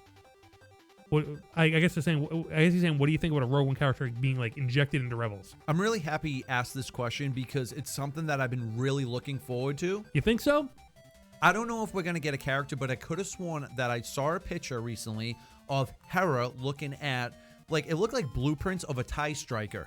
No, it's not a TIE Striker. It's an EU thing. It's an EU ship. Okay. It's going to be a next episode. I think it's called, like, the Defender. Exactly. I don't know much. I don't know much about it. I think it was in Star Wars Commander as well. I don't know much about this ship. No, but wouldn't it have made sense to have something like roll into it? We'll talk about Rebels later. We got a lot to talk about with Rebels. We do. I have some thoughts. But I really, to answer his I got question, some thoughts. I really hope so. I mean, it would be interesting. We're running out of time. I'll tell you that much. Hey, we are running out of time. There's not much time left. They'll probably do one more season. That's about it. No, I mean with the episodes, we get like what 2 before Rogue One. Yeah. So either Rebels have something like crazy. We'll talk about it later, and they don't, but we'll talk about it later. All right. Chad writes in, Aloha, Kalika, and Aoki. Why are you making me do this, Chad? You know I don't know these words. I like it. It sounds cool. Aokipa. Hawaii is most definitely does turkey for Thanksgiving and then some. We do turkey with the most usual trimmings, and much like your previously mentioned Italian family Thanksgiving, there's a whole feast right alongside it. I can remember past dinners including sushi, sashimi, Kahlua pork, lumpia. I don't know what lumpia is. Kahlua pork sounds good. Poke. I don't know what poke is. I think that's a fish. Fried calamari, macaroni salad, and more side by side with the turkey stuffing, cranberry sauce, and gravy, of course. Wow, that's I love cool. macaroni salad. Dude, I love macaroni salad. I love pasta salad and macaroni salad. Yeah. 2 different things. It is. You know the difference, right? Now, macaroni salad and pasta salad. Macaroni salad and pasta salad. No, I don't want you to tell me. I want them to tell me. Guys, flash contest right here. I can't even speak. Flash contest. Are you giving stuff away? I'm going to give something away here. Because he's a crazy boy. Whoa! I have the shiny Topps Oh, that's a good one. here. You're going to give that away? I got the shiny Death Trooper card here from Topps. Collect all 9 foil cards. I'm going to give this card away if you can tell me the difference between pasta salad and macaroni salad. Don't look it up. Don't look it up. Yeah, but how are you going to know? Someone's going to cheat. Hey, don't cheat. All right, at the beginning of the email, you have to say, I didn't look it up. Wait, what? They're going to lie. Don't cheat. No, listen to me. If you know it, let me know. Don't cheat. All right? All right. Back to it. That's trust right there. I'm putting this to the side. That's a nice card, too. I don't think the internet could tell you. I think you either know this or you don't. Yeah, you need to go to a grandmother, like a Sicilian grandmother, and you, be you like, need hey, to be what's taught the what's the difference. If you don't know, you don't know. And we're the only ones who are going to be able to tell what the answer is. I think it is, but we'll talk after the show. We'll talk after. Yeah, you know and I know. We know the difference. I hope I know because you're making me nervous. You're making me crazy. Oh, yeah. All right. Speaking of Star Wars, regarding last week's discussion about Vader's helmet and Les's, Vader already have to get his helmet repaired at the end of Rebel Season 2, so maybe it gets messed up somewhere between Season 3 and Rogue One? Yeah, I think so. I think he has tons of helmets. They're getting messed up all the time. This guy's a rough and tumble guy. He's never on screen rough and tumble, but I think maybe this might be the first time. Well, what's nice about him is, he gets dirty. I want to see with him, the guys, I want to see him rip it up in this movie. Yeah, he's taking people out. It's time. Mm-hmm. It's time to see that side of Vader on screen. Yeah. Why would they bring him back not to do that? Yeah. They're not going to bring him back just to be like, hey, I'm going to talk a little bit. Hey, he was great in Rebels. Yeah, it was awesome in Rebels. Flipping the TIE. Remember the movie he did with the TIE fighter? Uh-huh. That was amazing. Remember him lifting up stuff and crushed it. Permanent scars on these characters from Vader. Right. I mean, I'm getting chills just thinking about it. That guy he's amazing. I want to see him rip it up. Mm-hmm. Rip it up in Rogue One. Right. I don't care if he's on screen for 60 seconds. I want the 60 seconds to be like insane. We're going to see him in battle. It has to happen. It has to happen. In any case, think about how amped up he was at the beginning of Episode 4. Commander, tear this ship apart. I want them alive. Yeah. He's so angry. It wasn't his first rodeo. He's already... We begin the Star Wars saga in the middle of a chase. Right. So, before that, there was already a chase going on. And before that, there was Rogue One. Right. So, I mean, we're in the middle of action. This guy is all amped up. He's already in battle. Think about that. We're seeing him at the end of the battle victorious. Right. As he walks in and looks around. Mm-hmm. Guy's amped up. He's already screaming. You never hear him scream like that again. He's never that angry. Yeah, he's fired up. I think the closest he ever got to that was apologies accepted, Captain Nida. Yeah. And you know what? I got to tell you, I think he's really proud of himself for being so badass in that sentence. Yeah, you know? hey, I just broke this guy's throat. I got a really great comeback right now. I've been thinking about this for a long time. He's like, next time someone fails me, I'm going to say the best thing ever. Yeah. I bet he's texting the Emperor. He's like, hey, Sheev, wait till I can't wait to say this. Yeah, he's like, hey, Palpatine, you know what I'm going to do? I'm going to kill somebody and then I'm going to say thank you. I'm going to crush their neck over the Hollis. Yeah. and then I'm going to say apologies accepted. Yeah. Whoa, man, that's pretty brutal. Yeah. Watch it happen. Take him off the payroll. He's almost like singing it. He loves it so much. You know? All right. All right. Yeah. Okay. In any case, hope the rest. Awesome. Thank you, Sakala. Thank you, Chad. I'm glad we're. I think we were on that first. I think we had the Sakala first. Yeah. You were reading. Where did we see that? You read the back of the mission. No, the Versus pack. That's right. Pow and did Pow come with the Death Trooper? I don't even know anymore. Pow came with a guy. I don't know. And You were reading it, and right when you were like, suck a la. Like, suck a and la. It was it. That was history after that. No, Hey, Joe, you know what's cool? What? That was Hawaii. Hawaii, man. Chad, thank you. Chad's the best. Chad is the best every week. Yeah, he gets right in there. We love this guy. We do. Does that mean we have like a place to stay in Hawaii? I don't know. Does it? Chad, let us know. Brews and Blasters retrosets.com. Yeah. All right. We have more, Chris. We have more. We have more? We got more. Wow, you guys really care. Thanks. Yeah, we got some good people up here. All right. George L. Guys, in case you didn't know, the rest of the cast and crew designed T-shirts for charity. $5 for every purchase goes to UNICEF. They look great. All right, cool. Thank you so much. There's some a link to T-shirts here at Target. I was gonna say, are these the Target ones? Yeah, I didn't hear about this. I did. All right, let's check them out. You got the Gareth Edwards shirt, by the way. I have a cramp in my leg here. I'm gonna go stand for a minute. Yeah, stretch Watch it this. out. Watch this. I'm standing now. You're standing. Look at this. It's weird up here. You're much taller. I'm not that tall. Buy a shirt, support UNICEF. All right. Force for fashion. All right. These are cool shirts. I like them. Yeah. How do you know who designed what? That's a good point. I am a force for change. What's this one down here? Is that Oh, that's Riz Ahmed. Yeah. Did Riz Ahmed design his own T-shirt? Bodie Rook. I'm like stretching that right now. It's crazy. Stretch it out. Stretch it out. Caramello, man. Yeah. Remember that? That was Yeah. good stuff. Stretch it out. Caramello. Do you guys know about that? Brews and Blasters at retrosets.com. Let us know. Let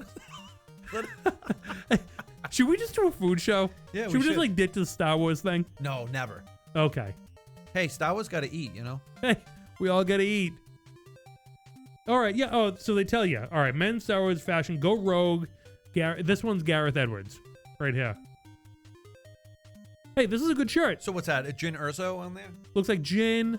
The whole team down the bottom. The Death Star. The whole team. Very Yep. stylish. I like the shirt. I like it a lot. I might buy one. I'm gonna buy one too. I might pick one up. $12.99, ships free. Okay, I can do this. That's it? What's happening? I can do that. Thanks, George. Thanks, bud. All right. Oh, our old time friend Jacob. Hey guys, this is Jacob from good old Laramie, Wyoming. Hopefully soon to be Mountain West champions. If you follow, we don't follow college football. I don't know what you think this is. we eat food and we like Star Wars. The end. That's it. Sports. Kidding me? We don't get time. We don't get time the for that. closest we came to sports is pod racing. Whoa. And whatever was happening on Geonosis. Yeah, that's it. Before the attack happened. The arena. Yeah, the arena. Yeah. She's on top of things. Yeah. Yeah, no, that's it. I just wanted to change the music. I'm not gonna lie. All right. So he's talking with more about sports here. All right. You have to host in a game. Many super colds will be drinking this time. Hey man, good luck to you and your team in Wyoming. I like that you're drinking super colds. That's cool. Drinking super cold, watching sport. Hey, that's all good. So to Star Wars. Your last voicemail said that a Reuben was his favorite sandwich. He agrees with whoever said that. I agree too. He would like to put a spin on it.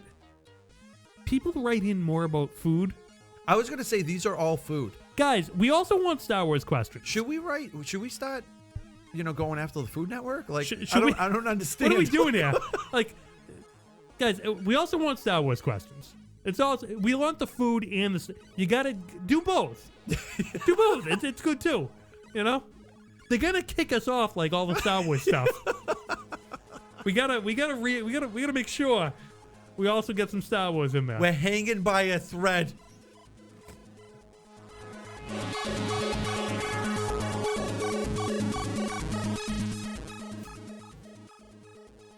It's no lie. but more and more people come to the cause. You know, I rebel. Renegades. Yeah. That's what we do. We rebel. If they say the word renegades in Rogue One, I'm gonna freak out. Promise me you'll scream. I will. The seat will just light on fire. Like you'll just blast off. Yeah. Yeah. I'll be like Rocky and Bullwinkle. You know when Rocky like flies. That'll be that'll be it. All right. So it sounds like you ordered a Reuben without sauerkraut. Without sauerkraut? But he added jalapenos. So it was a corned beef sandwich with jalapenos? Yeah, that ain't a Reuben. With jalapenos? Yeah. He wants to, all right, so now he's remembering you said you wanted to be a cowboy hat guy? Was there mustard on it? Was there mustard on the sandwich? So Jacob wants to be the official cowboy hat guy. Oh, that's cool. Yeah. Hey man, send in a picture. Yeah, you got to send in a picture to be cowboy hat guy. See, the things we need say the proof. Aren't that crazy? No, yeah, you want to be cowboy hat guy, you got to send in a picture for proof. Cowboy hat guy. Yeah, I'm winter hat guy, you're robe man. I'm robe man. We got a toque guy in Canada. We got a toque guy. Yep. Mike Tarkin, the toque guy. Yep. See, I'm always learning things. Yeah, it's all right. It's all right. All right, so to Star Wars, for reals this time. A while ago, you guys were talking about what you like to see in Star Wars. I would like to nominate Tom Selleck. We talked about this. I think we did say Tom Tom he was Selleck supposed to be something. Indiana Jones. Well, okay. I would like to see him in Star Wars now as a wise character's role, but with a rebellious attitude. Like hanging out with like Saw Gerrera, I could imagine. I could see this. Tom Selleck? Yeah, like in Rebel High Command or something. Yeah. And Perils. Tom Selleck's always confident about what he's gonna do. Yeah, exactly. We got this. You know what's fun? I would like him to lead like a mission that goes wrong. You know, like overconfident. He's like, yeah, we got this. Like he throws down, but ultimately like the Empire bests him. Yeah, I could see that. And then Clint Eastwood rolls in with his monkey and just slays everything. Yeah. This lightsaber thing, I got the hang of it. Yeah, what the lightsaber gonna do? Yeah. Oh, no hands. Cauterized. I could touch it. I'm Tom Selleck. Yeah, why not? Oh, no. No food for you, Tom Selleck. Okay. Yeah, similar to... All right, yeah, okay. I love what you guys are doing. Thanks, man. Been listening since the 4th episode. And wow. Yeah, wow. That's I awesome. didn't realize Jacob was, from that old, the old days. I don't even know what episode that is. It got weird. Yeah, 4th episode. Wow. Did you listen to the first 3 by now? I hope so. We listened to a clip of it, and it's weird. It was strange. It's always strange going back. Always forward, just like Luke Cage.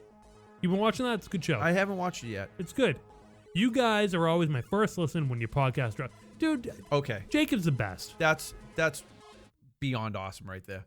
That's what we're talking about. That's a listener right there. Yeah. I got goosebumps. I'm look gonna cry. Me. Look at me. It might I got a smirk on my face. Like, who are we, Joe? Yeah. What are we doing? What are we doing? That's here? flattering. Yeah. I got these cards. Yeah. You're a card guy now. I got cards. You got a lot of stuff actually. You got a lot of. It's gonna be a good need 'em. Got 'em. Yeah. Jacob from Wyoming, as always, keep those mountains blue. Hey, you know it, man. Jacob, thank you. Keep being awesome, and thank you so much for the support. P.S. Chicks dig Johnny Grasso. Wish you would keep emailing in, even though he has a podcast now. Good point. Good point, yeah. Jacob. Yeah, Johnny got too big. Yeah, to too write big in for us anymore. Hey, people were giving him the business. I stuck up for him though. I stuck up for him. Well, Johnny's a nice guy. He's a good guy. We support Johnny. Yeah, definitely. Rogue One. Yeah. A podcast for winners. So he says. He doesn't email in anymore. I can't call him a winner now. He's a busy guy. He's very busy, but I'm sure we'll hear from him. Jacob Roth calling him out. Episode 4 he's been listening to. Yeah? Yeah. Jacob Roth he's on it, man. Wow. He's on it. So thank you so much, buddy. You're the best. Thanks, dude. Grassa. Can't do it until he can't do it. Can't do it until he actually emails in. I can't see him. Can't see him. All right. We got some emails, Chris. Yeah, we've been doing emails for 40 minutes. Sorry, I meant voice. Oh, we get voicemails? We get the voicemails. Okay, now, I'm always excited for everything. We love voicemails. But the voicemails are very exciting. 978-219-6688 if you want to leave a voicemail. And Master will get very grumpy. Very grumpy. Here's our first one. Yes, hi. This is Ben Smith. I am the agent for Richard Grieco. Oh, man. We were wondering if we could arrange a interview Done. where Richard could talk about his upcoming movie, Catman 2. It's set to hit DVD right at the beginning of the new year. If you could call me back at 555. 555. Okay. We got cut off. What happened? All right. 555. What is it? I need the number. Did we get... Are we getting that big that we got Richard Grieco's agent? You know, I guess we did. This is big stuff. We have Ben to Smith, find Richard out Grieco's agent. Huh? Now, is 555 the area code? Do we still need... It's just 555. Maybe Richard Grieco's so big, it's just you put 555 in. Richard Grieco picks up the phone. That's the Grieco hotline. Catman 2, Catmandu. 555s. Catman 2 and Catmandu. I like it. Yeah. I like it. Cat-faced Dracula. Yes. Hello. My name is Bert from Bert B. The same guy. I'm calling looking for Christopher Sultan. Oh, God. We were wondering if you'd be interested in maybe endorsing our product of lip balm. Oh, man. If you could please call me back at your earliest convenience. Thank you. Okay. All right. Well, I appreciate the fact that I appreciate the offer. Yeah. But I already have something going on with Blistex. That's true. I don't, but it's going to happen. You got the Blistex thing going on. Well, should I take this lip balm thing in the meantime? What? He didn't leave a voice. He didn't leave a number. There's no number. He didn't even tell me the name of the lip balm. Well, you know. And I'm telling you, if it's in one of those those egg-shaped things, I don't like them because they feel weird in my pocket. They are weird. I don't like it. Yeah. It gets a little slobbery too. Yeah. Too much. It's weird. It melts. Yeah. I don't like it. All right. So that was thanks so much, Bert. Yeah. Thanks for calling in. Thanks so much, Bert and Ben, for the voicemails. You're definitely not Dan Lazat from the Sandcrawler. Definitely not him. Yeah. So thank you, Bert and Ben, for both of those emails. Yeah, thanks, Dan. Definitely not Dan Lazat. Definitely not him from the Sandcrawler and the Funko Pop Star Wars guide. Yeah, definitely not Den Guy Dan. It definitely doesn't come up Dan Lazat when you. You have caller ID on that thing? We got everything, man. When I called in, did it say anything? Oh, trust me, it said a lot of things. All right, I'm going to call from a payphone. Do payphones exist? What's up, Brews and Blasters? Hey, this is your buddy Rich. Hey! The official electrician of Retro. Oh, nice. I can be found at Chase_electric on Twitter. I usually post things about my work, but I like to talk the wars every once in a while. And if you take a look at my logo on Twitter and take a look at the font, you'll realize why. So my favorite sandwich, I'll get that out of the way. It's got to be the classic Super Beef. All right. Nice. Way, on an onion roll, cooked rare, Boom. shaved. I'm from Boston's North Shore. That's where I grew up. It's what I call home. And, every time I travel, I come home. I come through Logan. I have to drive home, get a Super Beef, and instantly settle back at home. So, hey, Rogue One. I got my tickets. I got my little brother and I are continuing the family tradition of going to see a new Star Wars film. Good for you. And we were looking for the theater at the Liberty Tree Mall. Boom. And then Fandango crashed. So it was having problems. When I first saw Phantom Menace, when that theater was actually nice. It's true. Long time ago. That became the tradition. I went and saw all the prequels there, and I saw Force Awakens there. And then we couldn't get it this time around because of the crash. Oh, I was no. really excited because I was hoping to go to that vintage toy shop.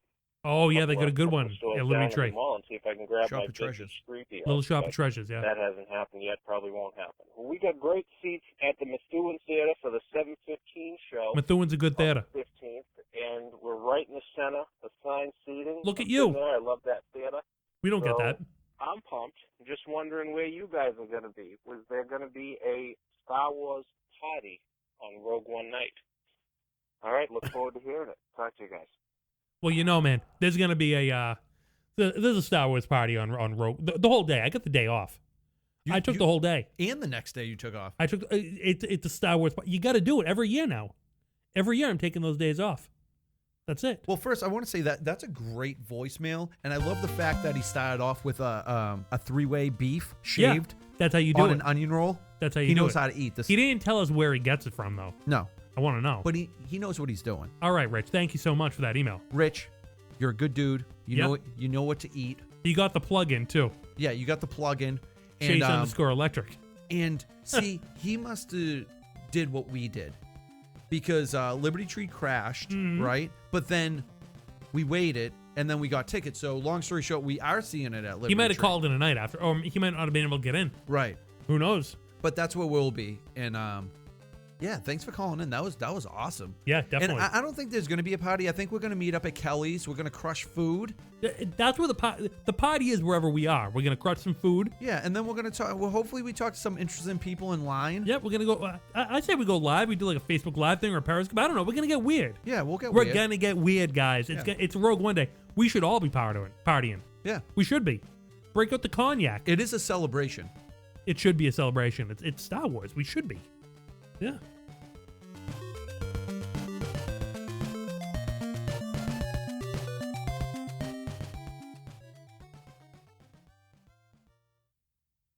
Hello, this is Matt Mickelson from Star Wars Rogue One, and you are listening to Brews and Blasters.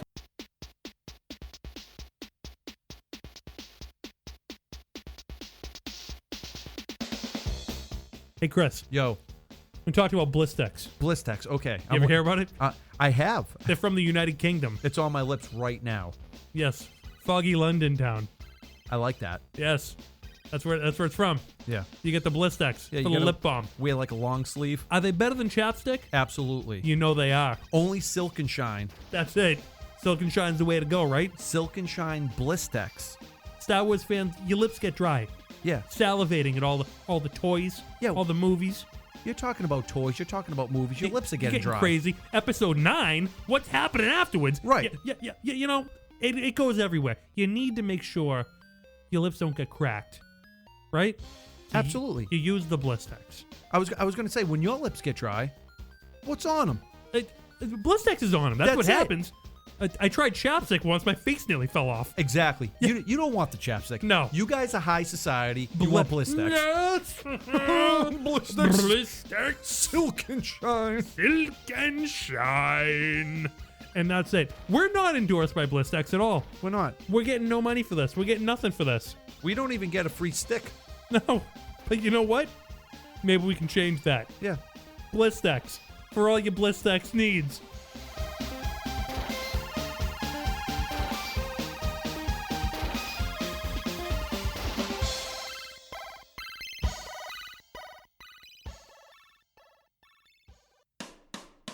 From a galaxy far away, it's Brews and Blasters, Rebel Scum and IPAs. It's Brews and Blasters, Sith the Jedi agree. It's the only podcast that you need. Tell your droid to dim the lights. It's Brews and Blasters tonight. Yeah.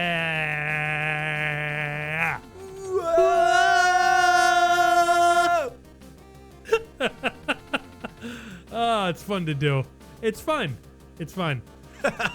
Yes. Hey, did you see Gareth Edwards on the Star Wars show? Yes, I did, actually. I want to talk to this guy. I want to talk to this Gareth Edwards. I got to tell you. Gareth Edwards seems like the coolest guy ever. Yeah, he really does. You want to know why? I don't think he's not like the guy's talented. He's a talented director. I can already tell. I've seen his previous movies. I really like them. But he's a nerd. He's just a regular guy. He's a fan first. He feels privileged, and Yeah. you can tell. He's humble, and it comes through in everything he does. And I just want to talk to him, and be like, I want to talk to him not like I want to talk to him like a real guy, you know, like a friend. Be Right. like, hey, what was it like? Yeah. You know, how does it feel? You made a Star Wars movie. How does it feel to actually have made a Star Wars movie? You know, he's like our generation. He is our generation, and he's the first to direct a standalone movie that looks monumental. Phenomenal. Yeah. Like, they gave him so much trust, and he nailed it. He nailed it. You know? A fan all his life. Yeah. And now he gets to direct an epic Star Wars story movie. Yeah. And George Lucas comes to visit him on set. Yeah. It's like, I want to know, hey, what happened? What happened with your, like, what was it like? You know? How nervous? Did you throw up a little? Like, what happened? definitely the shakes. Yeah, definitely the I shakes. would have the shakes, definitely. Definitely the sweats. Yeah. Not in the good way. The clammy hands, Like, probably. do you like it? Yeah. Did you like it? Hi. Yeah, I know. How do you open a conversation? How do I be cool right now? Yeah. You're a billionaire. I'm making Rogue One. What? So this is all based on things that you thought of. Right. Exactly. Am I doing it right? I don't know. What do you think?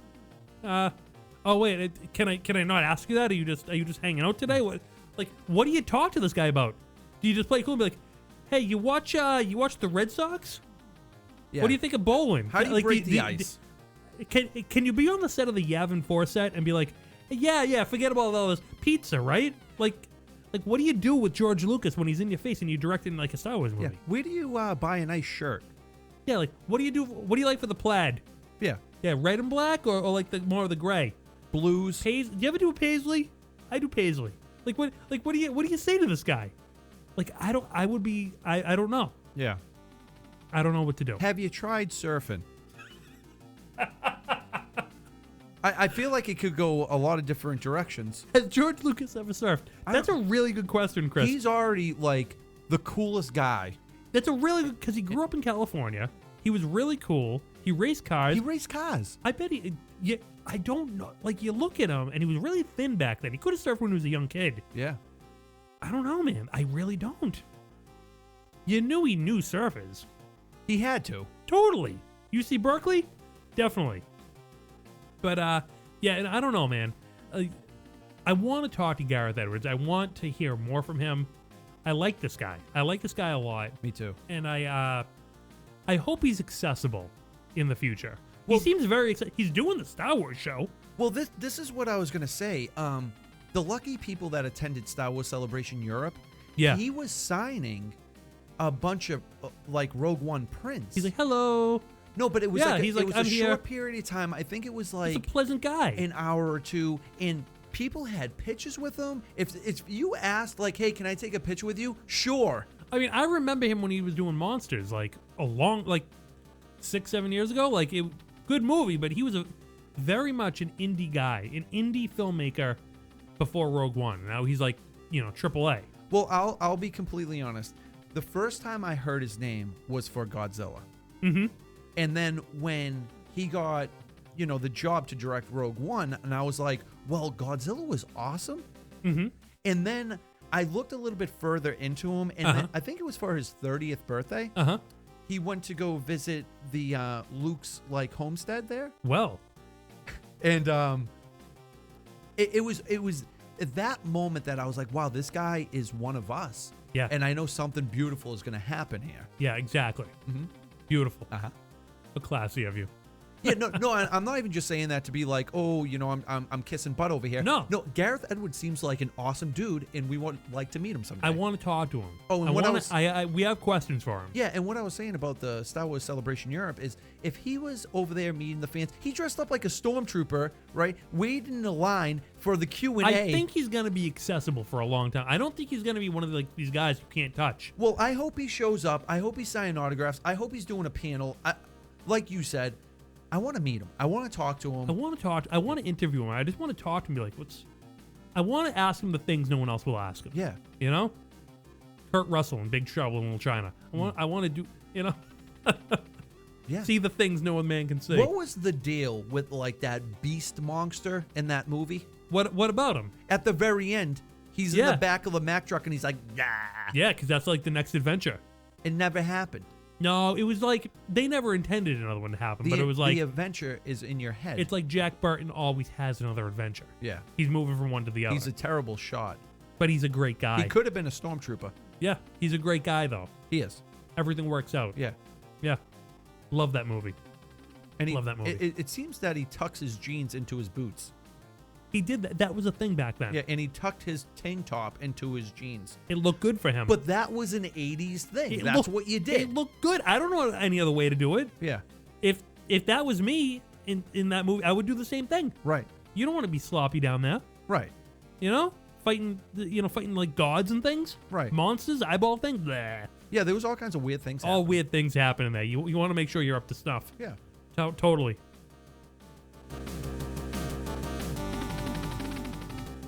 All right. I've been at the gym a lot, you know? I'm saying that I'm watching Star Wars 30-minute chunks. Yeah. I'm on Jedi. Oh, wow. Dude, last time I talked to you, you're still on A New Hope. You, blew right past Empire. Yeah, I did Empire in like a week. You know? You think about it, 30-minute chunks. It's only 2 hours. Right. So, I've been noticing something. You know how hyped I was about A New Hope? Yep. You know? Like, A New Hope has a pacing to it. It is a fast pace. People sometimes say, like, A New Hope, because it's older, is a little slower. Man, that thing speeds up. It's like putting the foot on the gas. Right. You start off slow, you take it through the first gear, then that you put the pedal to the metal. That thing, if you were like tracking the pace of that movie, it starts. It goes. Right. It's just a line going straight, like ramping up. Well, if you think about it, every Star Wars movie just ramps up. Chris, I'm here to tell you it doesn't. I'm here to tell you that The Empire Strikes Back and Return of the Jedi are paced so much differently. And I can tell you this because when I'm at the gym, there's something about moving and like watching movies that's different. I don't know what it is. Like when I listen to music, I'm like this too. I can tell like music just sounds different. Like fast music, stuff you might think is fast doesn't sound as fast when you're like running or like doing something fast. And movies that you think are like paced fast might not feel as fast. I don't know, when you're like moving around and your heart starts pumping and like your whole body's moving at like a different pace. Mm-hmm. And you kind of look at it in a different way. Uh-huh. Now, I'm not placing any value judgments on this. I'm not saying that Empire and Jedi are lesser movies because of this. Not at all. Uh-huh. Uh-huh. But I definitely noticed something. I definitely did. And I noticed that Empire slows down majorly. Yeah. Empire's well, Luke's training. He's taking his time. Quiet movie. Yeah. It's a quiet movie throughout the middle of the movie. Yes, it ramps up at the beginning. The beginning starts off pretty slow. You know, it's like there's a blizzard. Okay, with Luke. Oh, Wampas. Then there's looking for him. Mm-hmm. Looking for him. Then it's like the battle. A battle, and you're ramping up. All right. Then you have to escape, and the rebels are running, and then the asteroid field. The first transport's away. Yeah, exactly. And you're ramping up, and then it all culminates with the asteroid field. Da, da, da. You know the song. Yeah, but then it goes back to chilling in a space slug's body. Everything slows down. Yeah, this floor feels weird. It gets real slow. It gets real slow because then you go over to Dagobah, and everything's quiet and chill. It's chill. And I got to tell you, it's very meditative. The whole movie what was is he very eating, like a fish stick or something? Sure. Remember that? He's like, how you eating get something? big eating food of this kind? Yeah. Like really, it was like a, it looked like a dried, like mozzarella stick. Power bar. I wish it was a mozzarella. I love mozzarella sticks. Could you imagine if he was eating? I don't think Yoda would have said anything if you were eating mozzarella. He wouldn't. He would have been like, "You have more?" Yeah, I'll take it. I'm ready to leave Dagobah to find more mozzarella sticks. I had a mozzarella stick in 300 years. I love mozzarella. Yeah, forget all this Force stuff. Last time I had a mozzarella stick, I was on Coruscant. Oh, let's go back. Whoa, no. We had good times there. I'm immediately spotted. I'm the only one of my kind. I want to be apolitical from now on. He just wants the mozzarella sticks. Yeah, that's all he wants. He's making snake soup. He don't care about mozzarella sticks. Yeah. Hey, Luke ate it. He did. He really did. He ate it. He actually makes a weird face and continues to eat. Wait, or does he put it down? I don't know now. Brews and Blasters at retrozap.com if you want to go back there and let us know. We're Luke not looking. Finish the soup? Yeah, I don't know. I don't think he does. That'd be funny if he was just like, this is amazing. I used to joke, like when Luke's sitting in Yoda's house, like in that scene, that was like me in like my dorm room in college because it was so small. Oh, really? It felt like that. It felt like I was like huge in this little house. You know, like remember when he's like hunched over eating the soup? Big. Well, what was the Never-Ending Story? You did it the other with the rock guy. They look like big, strong hands. That right there. I don't know why you're asking me to say that, but I don't know. I don't know. All right, sippy sip.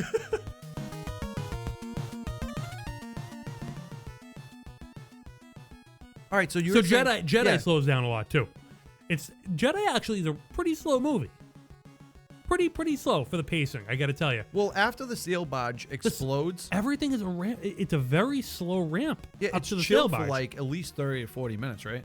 It's pretty chill up to like the first like 30 minutes. You get like 5 minutes of like action, and like I was pumping like when like the battle on Tatooine was happening. I'm like, dun-dun-dun-dun-dun. I'm like, yeah, let's go.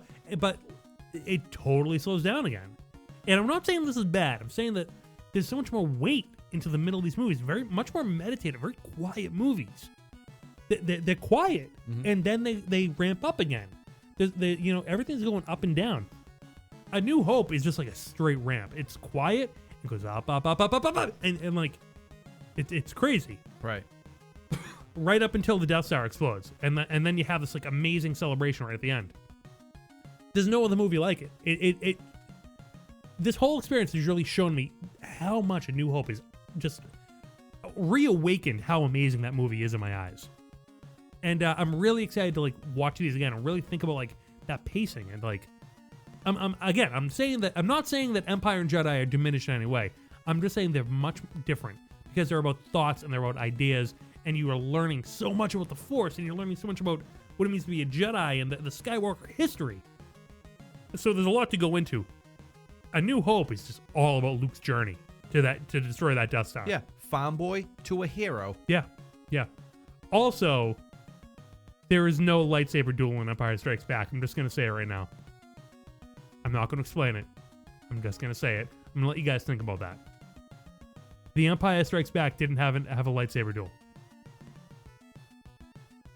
What do you think about that? Well, there was a fight between Luke and Vader, but there wasn't a duel with sabers. But there wasn't that was not a lightsaber duel. And someone lost their hand. Yeah, totally. But that wasn't a lightsaber duel. Sorry. How? I'm not even gonna say it. I feel like this will be a long one.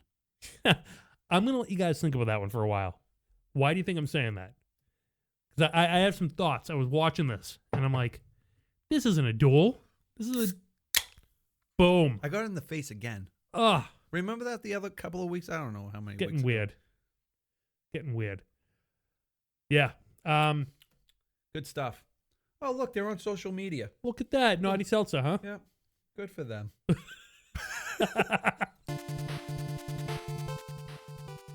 Yeah. New style. All right. Something else here I want to talk about. We still got a lot to talk about, Joe. We got some things happening. We're ramping up. We're like A New Hope right now. Yeah, we're moving. We're moving at a good pace. We're not even at the Death Star yet. No. Not even close, kid. We're still at the cantina. No, we're past the cantina. We're at the training remote. Okay. The where? With the training remote. Wow, that's like the first quarter of the movie. Sure. I don't know. I don't know. Yeah. All right. Last week we talked about this big meeting that's going to happen in 2017. A meeting? There's going to be a Lucasfilm meeting. Okay. After Rogue One. After they see how Rogue One does, Kathleen Kennedy and all the people at Lucasfilm are going to get together. They're going to decide the future of what Star Wars is going to be after Episode 9. Right. What are the standalones going to look like? Are they going to do any more episodic movies? Like, what is it all about? What do they envision Star Wars to be? I mean, Rogue One is a test, right? They don't know what it's going to be. Is Star Wars going to be like the Marvel movies where everyone's like standalone? They have ideas, man. They're thinking things. They want to maybe do movies that have nothing to do with anything we've ever seen in the Star Wars universe, much like they do with Marvel. Mm-hmm. But Marvel has a foundation that's much more vast. Yeah. The Star Wars is a very tight-knit linear story compared to the Marvel universe. Well, Marvel is character-based, and they're just going strong with that, and they're doing a great job. And the difference is, like, Star Wars is story based on one linear story up till now. Well, even still, this is still fitting into a linear story. So to branch out and do offshoots that have no relation to any other story, that could be really interesting. Right. Well, they're floating around the idea of, like, could Episode 9 be the end of the Skywalker, like, story? I know. And that almost makes me very sad. It does make me sad. I feel like it needs to go to 12. Yeah, well, the thing, just to know that it's going to come to an end at a certain point, not Star Wars, the Skywalker story. I feel like that is an ending. Right. That is definitely an ending. Well, it's sad to think about that, just because it's like, it's basically what we know. It's all we know, almost. It's the totality of what we know. But, you know, like, I guess every story has an ending. I suppose so. I mean, all the events that we've ever known about Star Wars are pretty much all predicated on the idea of Skywalker's influencing it. Right. Rogue One is all about the Death Star because there's a Sith Lord in place alongside a Sith Emperor who allowed a Sith Emperor to take the throne because he was the one who led to the downfall of the Jedi. Right. It all goes back to the Skywalkers. Still a Skywalker in that movie. Yeah, there's a Skywalker in Rogue One. You're exactly. Right. Vader. There is a Skywalker in the movie. Yeah. Sorry. It's true. We're still there. Yeah, we haven't gone that far. Mm-hmm. You know, this is what happens right before Episode 4. So we're not branching out too far. I think it would be exciting to see new stories, but there's a part of me that would be very, very sad to see the episodes go away. Right. I don't know. Like, I would like to see before Episode 1, but I would like it to be tied in some way to, I don't know, the Skywalker saga. Right. I don't know how. I don't know how you're gonna have a Skywalker before Episode 1. Maybe continue with Qui-Gon. You know, like the lineage of the Tudors, right? Well, would you like there to be, if they do end the long trilogy of the Skywalker name, right? Right. Would you like there to be another trilogy of a new name? That's a really good question. Well, the thing is, it's like, would that be like Episode 10? Right. I don't know. But remember a long time ago when Mark Hamill was saying that, you know, like back in the day when they were doing A New Hope, he was like, yeah, George had like all these episodes, right? Did it go up to 12? It went up to 12. That's what I thought. It was a blank piece of paper that said episodes, you know, 4, 5, 6, 1, 2, 3, 4, 5, 6, 7, 8, 9, 10, 11, 12. It was a blank piece of paper, Chris. Mm-hmm. But he did have an idea for 12 episodes. I mean, Right. that much is true that we know. And apparently he had treatments for them. And, you know, the story changed. Lucas changed his story all the time. It's what he did. So we can't be 100% sure how those stories were all fleshed out. He says he rolled a lot of things in to what would become the prequels and then the sequels. He said a lot of things got rolled into each other. But then there he was, right in Episode 7. He had an idea for Episode 7. Right. Well, I hope one day we find out what that was. Could be radically different. I hope we find out, though. I wonder if any of that was his idea. I want to... Why the secrecy? Right. Let us know. Release the book. Release it. Carrie Fisher's putting her diaries out there. Yeah, we're knowing everything that happened. George, I want to see it. By the way, with this new clarity into the relationship between Carrie Fisher and Harrison Ford, yeah, watch Empire again. Watch the tension between those two. Oh yeah. When Harrison Ford's smiling and having his arm around and being like, she revealed her true feelings for me, yeah. And she's looking angry. Yeah, there's a bit of truth in that. Yeah, if you ask me, like there's a different perspective. He got the swagger of like this conquest, and she is like, she's there is a bit there. It's a secret. Yeah, there was no secret on that set. I mean, don't tell anyone. Yeah, I mean, there was something there, you know? Of course there was. Like, how can there not be? You knew there was chemistry in Empire Strikes Back because there was chemistry off screen. Is it the way you feel about me? Yeah. I feel like they were channeling a lot of what was actually between the two. She could use a good kiss. Yeah. Like, that's what made it work. I think like unbelievable, like crazy stuff. But yeah, no, I mean, watching that in a whole new light. By the time they get to Cloud City, they're an item. Oh yeah, like he already claimed her. Because like Lando's trying as his girlfriend. Yeah. Lando's trying to do his smooth stuff. I mean, no one can claim Princess Leia. No one can claim anybody, I guess, right? Yeah. But he was already basically saying like, hey, we didn't have this discussion that we're like we're not like officially an item. We're not going steady. We didn't talk about that yet. But I feel like we're almost there. So I'm going to treat you like my girlfriend. You remember what Kirsch said, right? The late great Irving Kirshner. He said that a kiss in Star Wars is like making love. Okay. You know, that's what he equated it to. Or either that, he knew all along what was going on. He was more of a romantic. And he said that, no, I mean, this is Star Wars. It's not going to get too mushy. So a kiss in Star Wars is like, that seals the deal. Yeah. It is like making love. And that's the director of Empire Strikes Back there. So, I mean, that sort of sentiment was felt between the two characters in that moment. And then 3PO comes in and ruins it all. Yeah. Well, I mean, like, by the end of the movie, she's saying she loves him. So, I mean, something's there. He knew. Yeah. You look at that scene after saying what Carrie Fisher was talking about. Between the unrequited love between them. Like, how she was, like, in love with him and he was married. And you look at her and she goes, I love you. He's like, I can't say that. She goes, I love you. And he goes, I know. Like, and that was improv, Chris. Yeah. That was improv right on the set. That was so pimp. It's unbelievable. But you know what, Chris? It's real.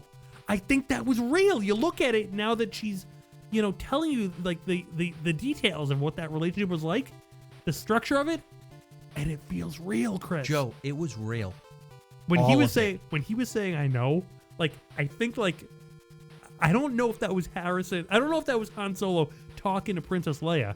I think it was Harrison talking to Carrie. Yeah, like, hey, I know you love me. But I'm in a thing right now. But I just think like, because there was like a different line. He's like, I love you too. Like they went through a whole different iteration. No, Harrison Ford did that. Yeah, he put that spin on it. Yeah, there was a bunch of iterations they were filming, and then he just improv'd. I know, and like that was inside him. That was his truth, right?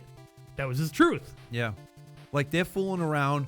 Cast members know what's happening. Yeah, let them roll. Yeah, like just say what comes right. It's like I know, and like that, and that worked because it was real. There's a reality. I bet you George and Irving Kushner were probably like, this guy is a genius. He's either a genius or he's like just straight pimp. Yeah, whatever works. I think it's a little bit of both. Whatever works. Yeah. So I don't know.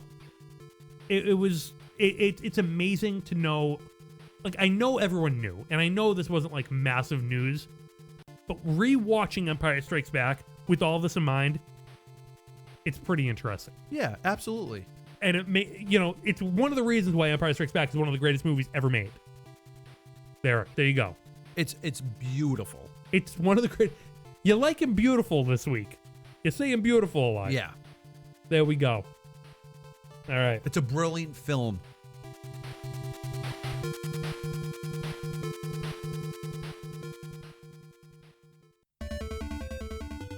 Want to talk some Rebels? Rebels.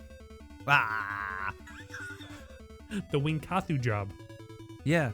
Yeah. When that popped up on the DVR. Yeah, you're like, what is this? Well, I was like, I don't even know what that word is. I can't even like say they this. just put letters together. Like the letters. Yeah. Words. I'm like, why can't you just call it like, hey, fried chicken. They're gonna get treasure. Hondo's back. Yeah, Hondo's back with that slob guy that wipes his boogers on a wall. Hondo and Slob. Yeah, Hondo and Slob Guy's back. That would be a great episode name. Hondo and Slob Guy. Is that out? Is this episode? It might be. I've put a lot of things to the side. Hondo and Slob Guy might be it though. Hondo and Slob Guy. But I don't want us associated with that. Oh right, yeah. Because which one's Hondo and which one's Slob Guy? Oh, like for us? Yeah, I'll be Slob Guy. I don't care.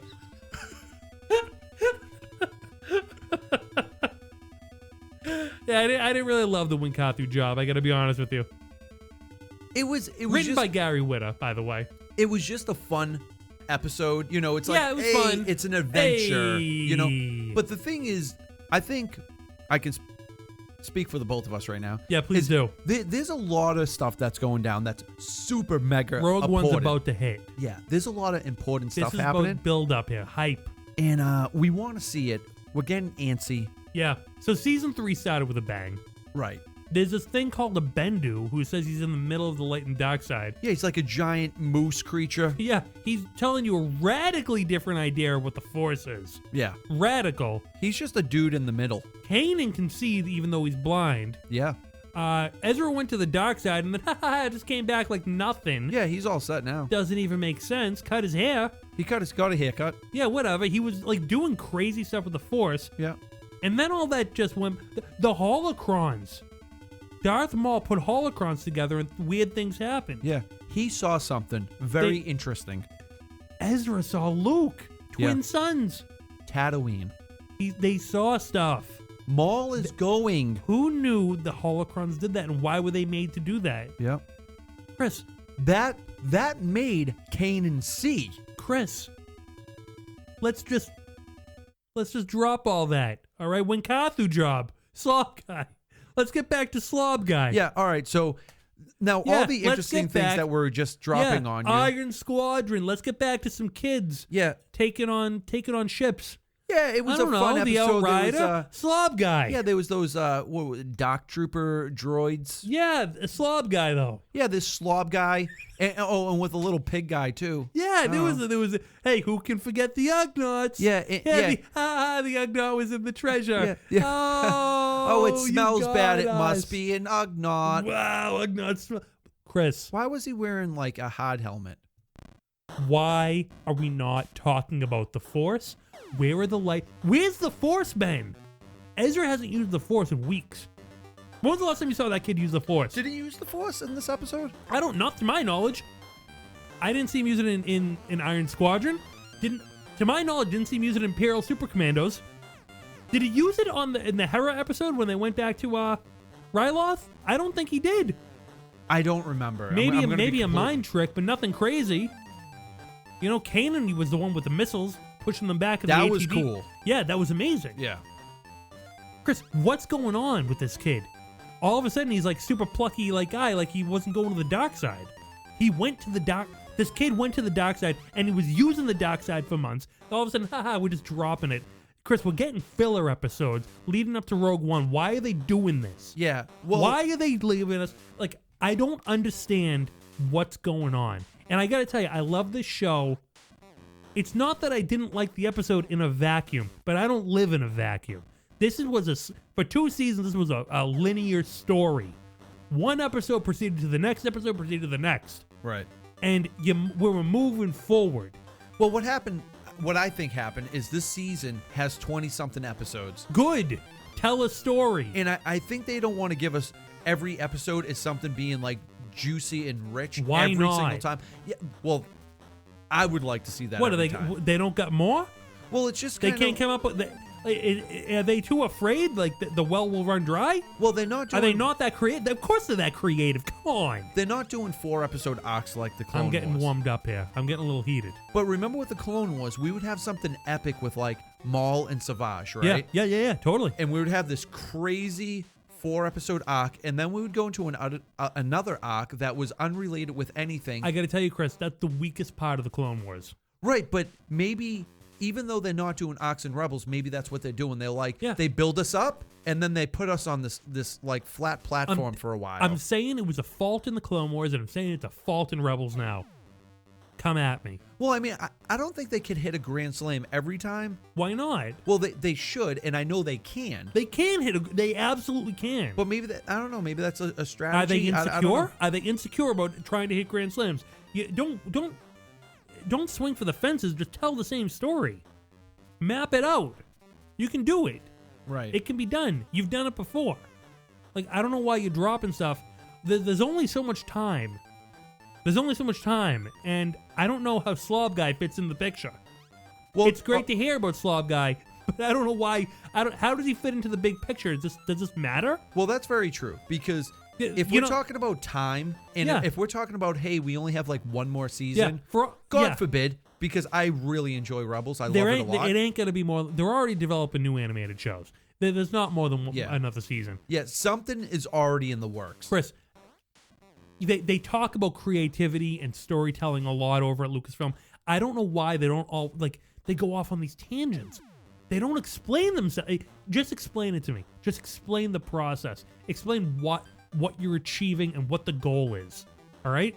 That's all I need. That's all I need. Tell me the goal you're trying to achieve with diverting from all this wild stuff you introduced in the beginning of the season. Right. Tell us why you're introducing these ideas and themes and just dropping them to give me slob guy. Slob guy. Just give me the reasons, explain your process, and I'll be along for the ride. Well, and if there is none, I don't know, man. That'd be really weird. Well, it'd be really scary. Next week, it looks like they're going back to Lothal. All right, we got more Thrawn. Yeah, we're getting more Thrawn, and we're getting that Clancy Brown character. Oh, really? Yeah. I haven't seen. I gotta be honest with you. I've stopped looking at the previews because I just want to watch it. Yeah, they're just like hanging out, but they're going back to Lothal, which they know is heavily guarded by the Empire. So it's why are they going? Why are they there? Well, there better be a good reason. Like, what's there? You know, it's funny. Gary Whitta wrote the Winkathu job. I have a weird. I'm gonna say I have a weird relationship with Gary Whitta, but I don't know Gary Whitta at all. I listened to a podcast he was on, and I think anyone listening to podcasts now understands that, like, you feel like you know people when you listen to them for, years. You listen to a podcast for years, you get to know people in a certain way. And I listened to Gary Whitta for years and years and years on a pod, tested. This is only a test, all right? Much different to where he is now as a writer. He had only written like Book of Eli at that point. And he was on the show every week. I was listening to Gary Whitta every week. Talk tech. He was in Apple. He loved Apple at the time. And I don't know. Like, it's interesting. Like, Gary Whitta feels like the guy, like, you ever know a guy who, like, made it famous? Like, he made it, Like, personally? Yeah. He made it famous? Yeah, you ever know someone who hit it big? Like, you hit the gold mine? No. But you knew him before that? Nope. Not one person. Personally, no. All right. I guess I'm not lucky enough. I don't know. I don't know if you're the lucky one. I think they would be the lucky one. Right. You don't know anyone who was lucky, I guess. I've known a few. And it feels like that with Gary Whitta. Even though I've only listened to him through podcasts. Because you knew him before he was, the writer of Star Wars Rogue One. And he was like this huge draw in Hollywood. And it's interesting. But I just want to know, like, why he wrote the Winkathu job. Was it just like, was it a job for him? Maybe it was something fun that he wanted to see. He just wanted to pen a fun story with Hondo because Hondo is cool. Mm-hmm. The Slob guy's cool. There was nothing wrong with this story. I want to say that. I didn't find any fault with it. Awesome to see Zeb step up. Yeah. The Shadow Troopers from the video games. Awesome. I could definitely tell Whitta brought that back because he was an amazing video games writer for years. Right. So, yeah, no, totally. I think it was a good episode in a vacuum, but it just blows my mind that they don't think of the bigger picture, and I don't understand. I think I understand what you're trying to get at. Yeah, no, I mean, that time is limited with these things. Time is limited, and you got to tell the right story. And I don't know how they choose and decide what's the right story, or they're just throwing things at the, I heard a theory that they're toning things down and throwing some filler, not to overshadow Rogue One. And my question is, why would anything overshadow Rogue One? Why wouldn't you put everything towards that and lead into stories during this time, coordinate it so they're all feeding into one another? Yeah. Well, it goes back. High tide floats all boats, Chris. Well, it goes back to that email that we had. Like, we would like to, Rebels, Rogue One character or something like that. Some kind of tie-in. Lead it all in. Yeah, absolutely. Like, not for nothing, that K2SO, like that model Yeah. You know, like, why don't we see a couple of those droids walking around? Even if it's just walking around in the background. Yeah. Just like, give us some drops here. You know what exactly. I mean, in the season 2 finale, we got the broad saber. Remember? Right. Exactly. Ezra picked one up. Mm-hmm. You know, that was a great tie-in. Yeah. Well, I'd love to learn more about what happened on that planet. Right. They didn't tell you much. They developed a super weapon. Whoop-de-doo. That's all we got. Mm-hmm. So I don't know. I got a lot of problems with the directions of Rebels right now. I want to know what's happening. Thrawn. They got some things to do with Thrawn.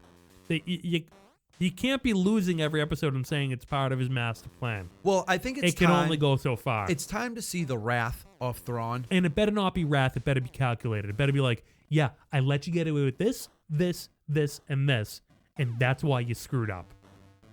You know, you have to tie in all his losses into his win. Yeah, but he has to take people out. Like, yeah. I want to see him take people out. But if he let all those people go at the beginning, and then it's just like, I just blew you up for no like luckily, no, that doesn't matter then. He's not a calculating genius. That's stupid. That Imperial officer with the mustache that failed him for like the 3rd time. Why wasn't that Callus, by the way? No, but that guy, yeah. Thrawn should have got rid of him. Like, blew up his ship, killed him, whatever. Sure. Sent a message. But he ain't that guy. They need to send a message. He ain't that. Yeah, I guess so. He's a cold guy. He's not an angry guy.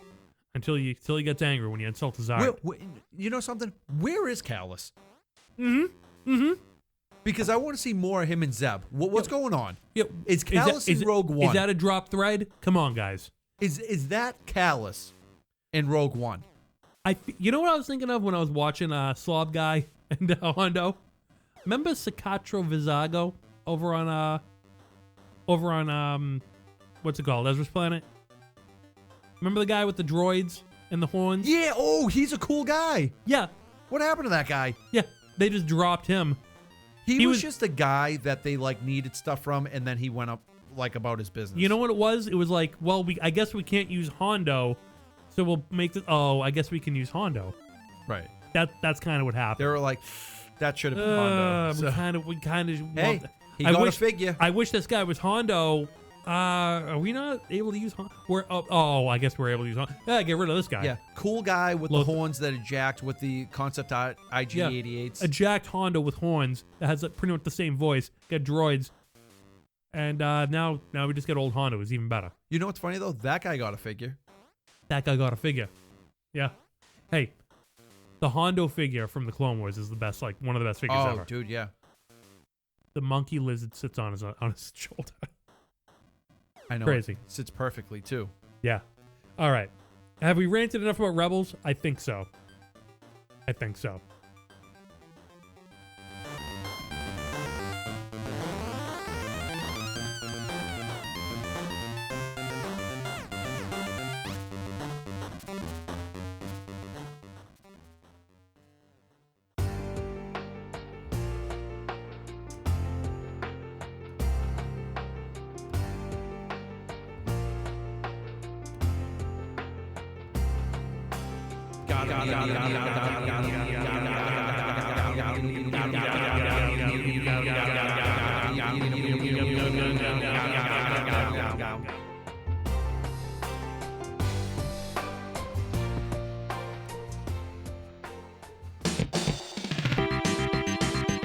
It's time for Need 'em Got 'em.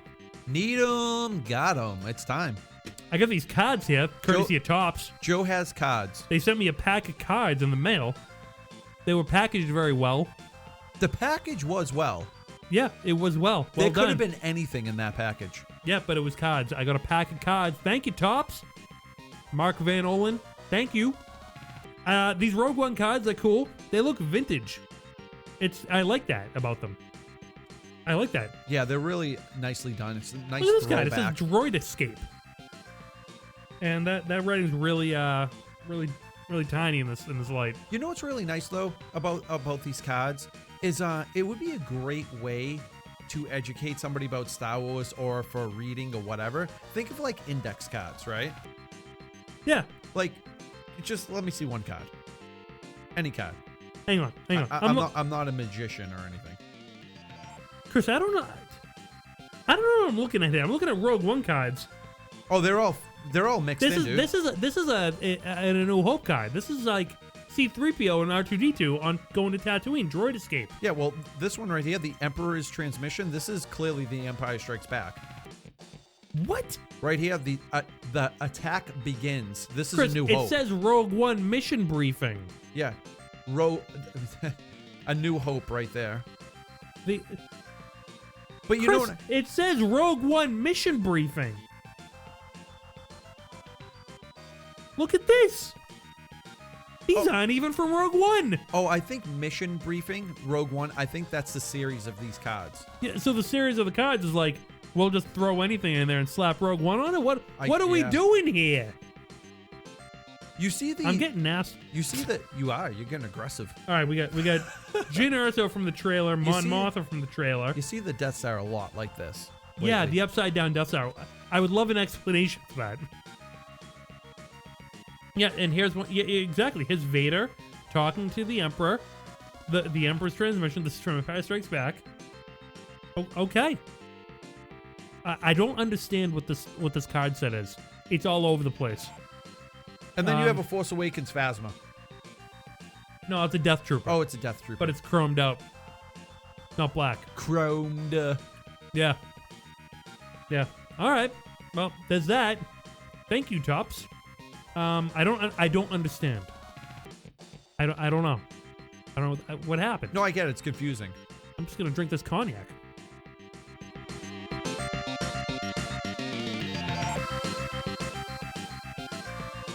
I gotta be honest with you. I went on a little rant on Rebels, and I'm all fired up right now. Yeah, yeah. I gotta count. I gotta get in my happy place. I gotta. I blacked out. I don't even know what happened. You were like going all out. I really did. I was like, yeah, it's fun. Slob guys wiping boogers on stuff. I don't know. Yeah, I went off. I said slob guy, and the next thing I knew it, you were like, your face was red. Did it really get red? No, I don't think so. Like I said, I don't remember. I need to chill out though. You know? Oh, nice. This is a perfect song for that. I'm feeling better already. Ooh. Dude, we need some rum punches with some like fresh nutmeg. Like, oh, I could go for some rum punch. Yeah. Want to go to Fantasy Island? Yeah. Down the street? Yeah, we got a Chinese food place called Fantasy Island. Don't worry about it. Yeah, forget about it. Fanta steaks. This karaoke, maybe. All right. You got something really cool right there. Hey, this looks amazing. It's 3D. You can't rip that box open. I won't allow it. I ain't gonna rip it apart. I got the Star Wars 3D Collector's Edition for The Force Awakens. Yeah.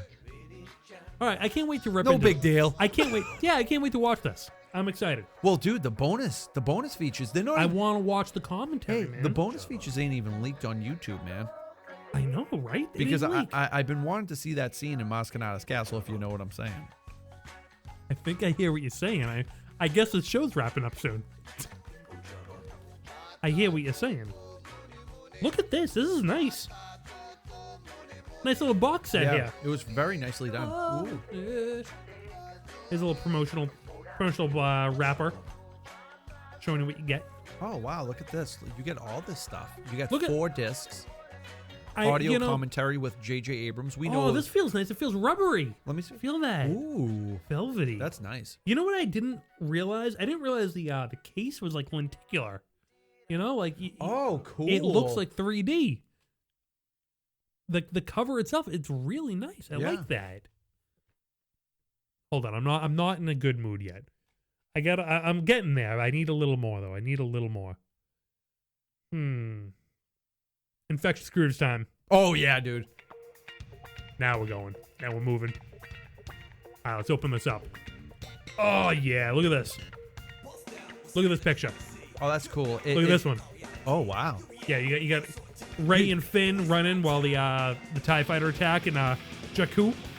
Then on the back you have Kylo Ren and Rey like in the lightsaber fight. Good stuff. Let's open this thing up. You get Rey on both sides there. Oh man, look at this. Han Solo and Chewie right there. Boom. Nice. Oh, whoop. Things are falling. Hey, what's that? What is that? It's all wrapped up. What is that? Leave the disc at home. Take this digital movie wherever you go. Do not say the code out loud. I made that mistake. You did. I did. I'm a goofball. You goofball. And then I have a collector's edition digital bonus features. Don't give that code out either. We'll figure it out. We love you guys, but don't give the code out. Chris, they gave me 2. They gave you 2? Is it exactly the same? I don't know why. They gave me 2. I think Joe. I think no, they're not exactly. I got 2 different codes here. Yeah, but it looks like the same card though. Yeah, Chris, I think they screwed up and they gave me 2. Dude, you got 2. I think you did. I actually think. I got a bonus. Yep, it's the same thing. They screwed up. You scored. All right, maybe you guys scored. We're gonna research this and we'll get back to you. Wait. Oh, it's a different code. So guess what? This would be a nice little gift for somebody. It might be. What stay tuned, guys. You might get it. You might get a code. We have to research this. Collector's edition digital bonus features. Wow, that would be something nice to win, huh? That's a big one. That's a win-win for somebody. All right. This is expensive stuff we're talking. This is handmade quality stuff we're talking about here. All right, guys. If you would like a code to the Star Wars The Force Awakens Collector's Edition digital bonus features with Disney movies anywhere, featuring deleted scenes, Foley, a Sonic Force, Sounds of the Resistance, the Scavenger and the Stormtrooper, a conversation with Daisy Ridley and John Boyega, Dressing the Galaxy, Inside the Armory. You want that code? That's a lot of stuff, man. Guess what? Contest time. We ain't talking about macaroni salad no more. Yeah. You want to win this? You got to leave an iTunes review. I was going to say that. It's the worst thing. It's the worst thing.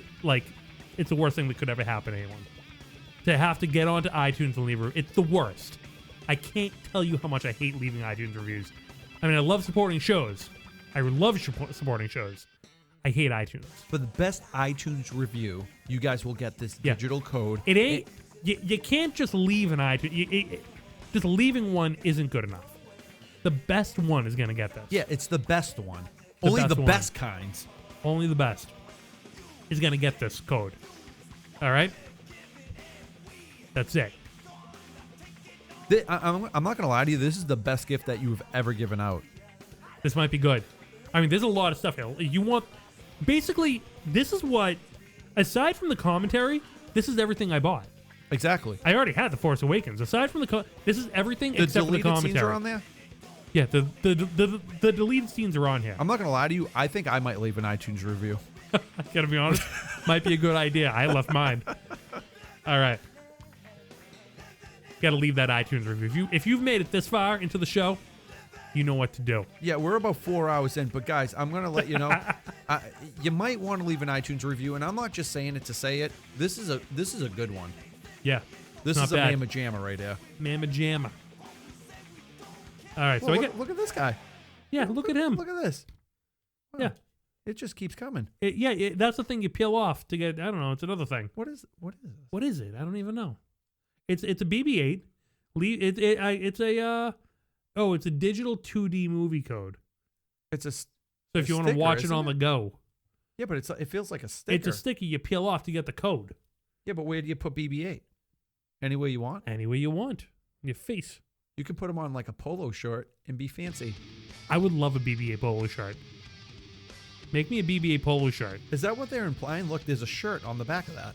Yeah, that's what they're implying. They say make a BB-8 polo shirt. Do it. Disney thinks like us. Yeah.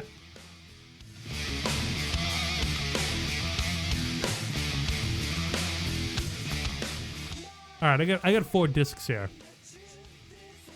Right. Let's say what they are. All 4. I got The Force Awakens. The Force Awakens on 3D. Okay, so you get 3D, which we'll never experience because we don't have a 3D TV. Yeah, I don't think they make them anymore. Yeah, I don't think so either. I don't even know. The Force Awakens bonus disc. Star Wars: The Force Awakens DVD. Oh, cool. I got a DVD disc. So it's a DVD, a 3D, a Blu-ray, and deleted scenes? Yeah. Where's the commentary? On the bonus disc? On the bonus disc. Oh, okay. Yeah, no, I guess I got a DVD. Like, what do you do with the DVD? I don't even know. Like, I guess you serve food on it, like while you're watching the other ones. Do you put your Super Cold on it? Yeah, I think that's it's a good coaster for Super Colds. You can use that DVD for a lot of things.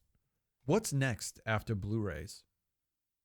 Hyper-rays. They just put like a disc in your face. You upload it in your eyeballs. Mobile Armored Strike Command. That's what it is. Exactly. That's what we're talking about. All right, I'm going to package this up. Package this. Do you want to package this for me? Yeah. All right. Because I get some things here. All I do is just sit here, talk, and drink, so I might as well do this. Yeah, why not? Our good friend Dengai Dan, he found some figures.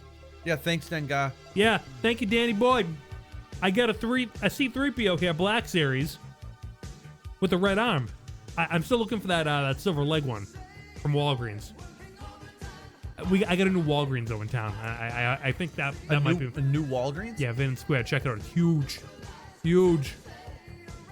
It's gonna be the greatest one ever. Oh, jeez. All right, you are ripping these boxes open. No, I haven't ripped it open yet. Watch.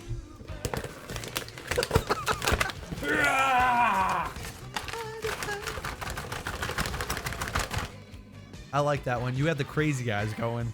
Oh, really? Yeah. I'm sorry. I saw it through the plastic, so it looked like you had like 8 eyes. Wow. Oh, 3PO, Force Awakens, red arm. Boom. You know, I got to tell you, first of all, his head is in a perfect position. It is. Like, surprise. It's a perfect figure. This figure is better than the Elite Series. Yeah, no. It's more detailed. They have all the arm things in place. You know? Illusion is the ultimate weapon. I mean, it's not chromed out. It's all right though.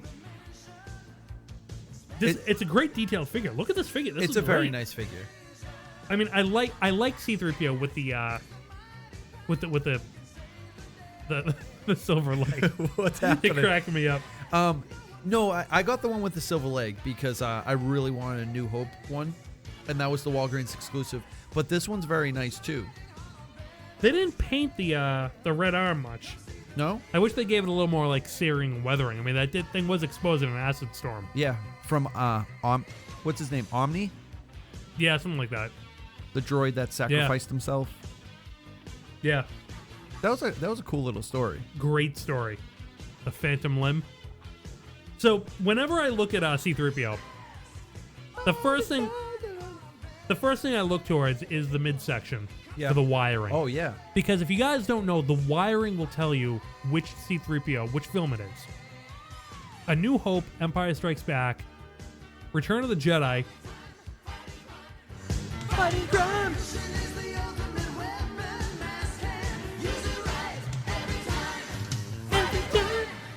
It's true.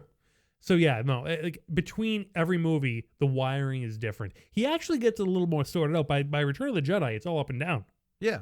It's crazy. Well, and he gets blown apart in The Empire Strikes Back, so they're probably like, where did this stuff go? They had to rewire him, you know? Right. Yeah, we're just going to go He-Man on this.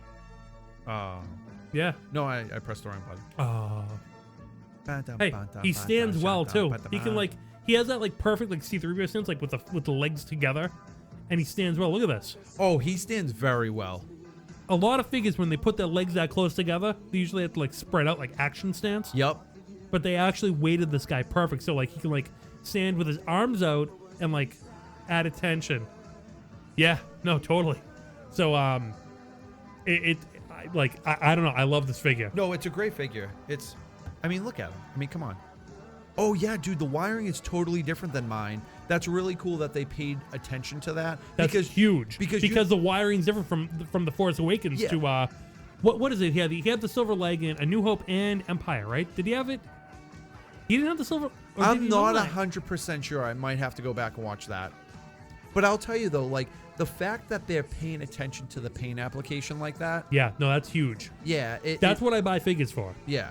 I mean, really. This is why we're here, dude. This is why we're here. You know, we have to look that up, though. We have to look that up. Yeah, beautiful figure. I need to get a R2-D2 Black Series. I don't have one. Neither do I. They're actually hard to find. They are? Yeah, because they were made in that first wave before The Force Awakens. Oh, great. So I'll pay $50 for one? Maybe more. Oh, that's nice. But I got to tell you, that figure is amazing. Oh, it is. Yeah, absolutely. It comes with a bunch of stuff, too, doesn't it? Yeah, it does. It comes with a ton of accessories. I got to be... What's happening in the background here? It's almost like it's like fast forward. You know what happened? Masters wanted to replay. Oh, on top of He-Man? Who's going to save the day now? What's going to happen? I think there's only one thing. Yeah? We'll see. Yeah. There's only one thing that can save the day now. We love it when plans come together, you know? True. All right. Confirmation. C-3PO had a silver leg in Empire Strikes Back. True. Hey, look at this picture. I never saw this picture. All the droids of Empire Strikes Back. Oh, that's cool. Look at that, the medical droid. FX7, C-3PO, R2-D2. Is that 2-1B? Yeah. Yeah, look Looks at him, like huh? it. Yeah. And the silver C-3PO, Ichuta. I forget his name, though. Not K3. They didn't have the white C-3PO, K-3PO. No, it would have made more sense if the white one was there, because then I would have been like, oh, that's like Empire Strikes Back, you know? Yeah, totally. But I don't remember seeing a chromed out. No, the chromed one was in Cloud City, Ichuta. Right. Yeah, how rude. Right, exactly. But yeah. This is awesome. That's a great picture. I'd never seen that picture this before. might have been like at like a museum or something. You're right. I don't know. Yeah, I don't know. You have the Bacta tank in the back. Yeah, look at that thing. Huh? Not bad. Ichuta. What were we doing? Oh, yeah, Needham got him. Oh, you're ripping stuff open and making people cry. I got one more. One more. It's an exclusive. It's hard to find. This is I thought this was the regular, not the exclusive. No, the regular is the squad leader. Really? I thought the squad leader was the exclusive. Now, you would think that, but the regular Scarif Trooper is the Walmart exclusive, not the squad leader. Weird. Isn't that weird? You would think that the squad leader would be the exclusive. Yeah. I've never heard this part of the song. Now this one is hard to find. It's an exclusive only towards Walmart. Yeah. And I don't know what's about to happen to this Scarif package. stormtroopers stationed at the top secret Imperial military headquarters on Scarif. Shore troopers patrol the beaches and bunkers of the planetary facility. That's what it says on the back. You know it's a special one because it doesn't have a number. Yeah, there's no number on the exclusives. No number. I think C-3PO was like 29. I don't. Yeah, it was 29. It is, yeah. You ripped it perfect, so 29's looking at us. Boom. Dun, dun, I did that on purpose. Dun, dun. Oh no.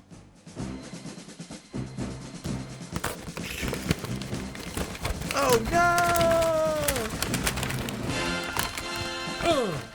Wait, nay! I think I did. I think the figure's dead. Yep, you broke everything. You ripped open the package, the figure's on the floor, you have nothing now.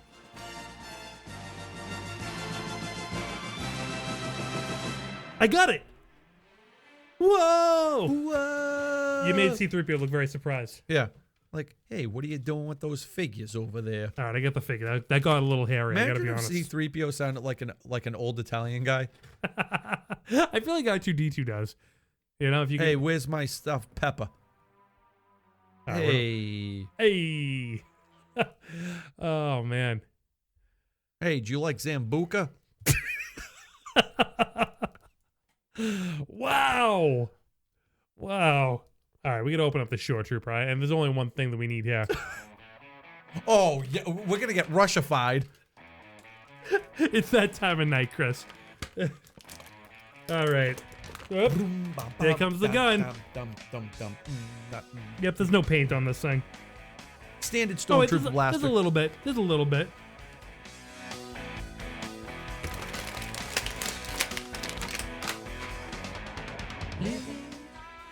All right. This figure's awesome. I gotta be honest with you, this figure's fantastic. Yeah, it's a nice one, all right? Look at this. The shoulders are like that soft material, like in the Death Troopers. Yeah. Chris is playing the bass, and he's doing a great job. Yeah, look at great. Oh man, it's cool beans, right? Yeah. No, like this is a.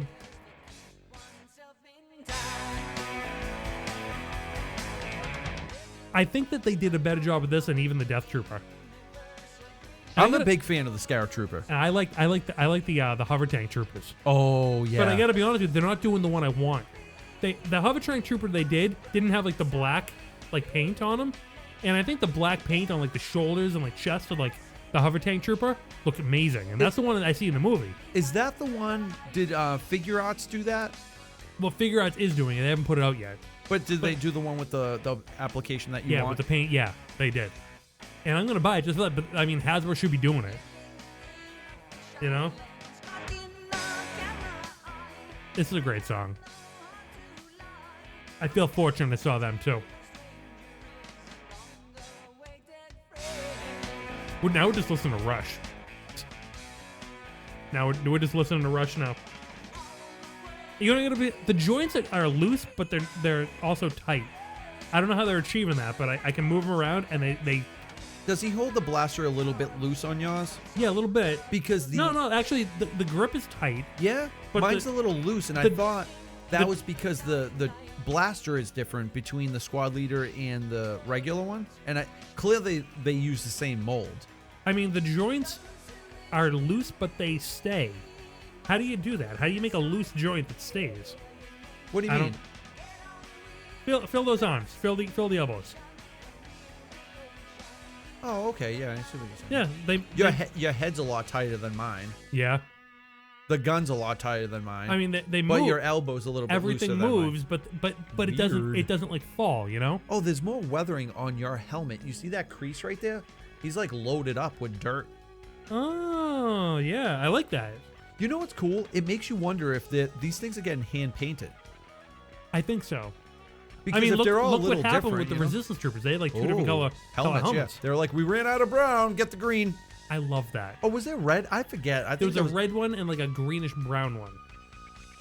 I don't know.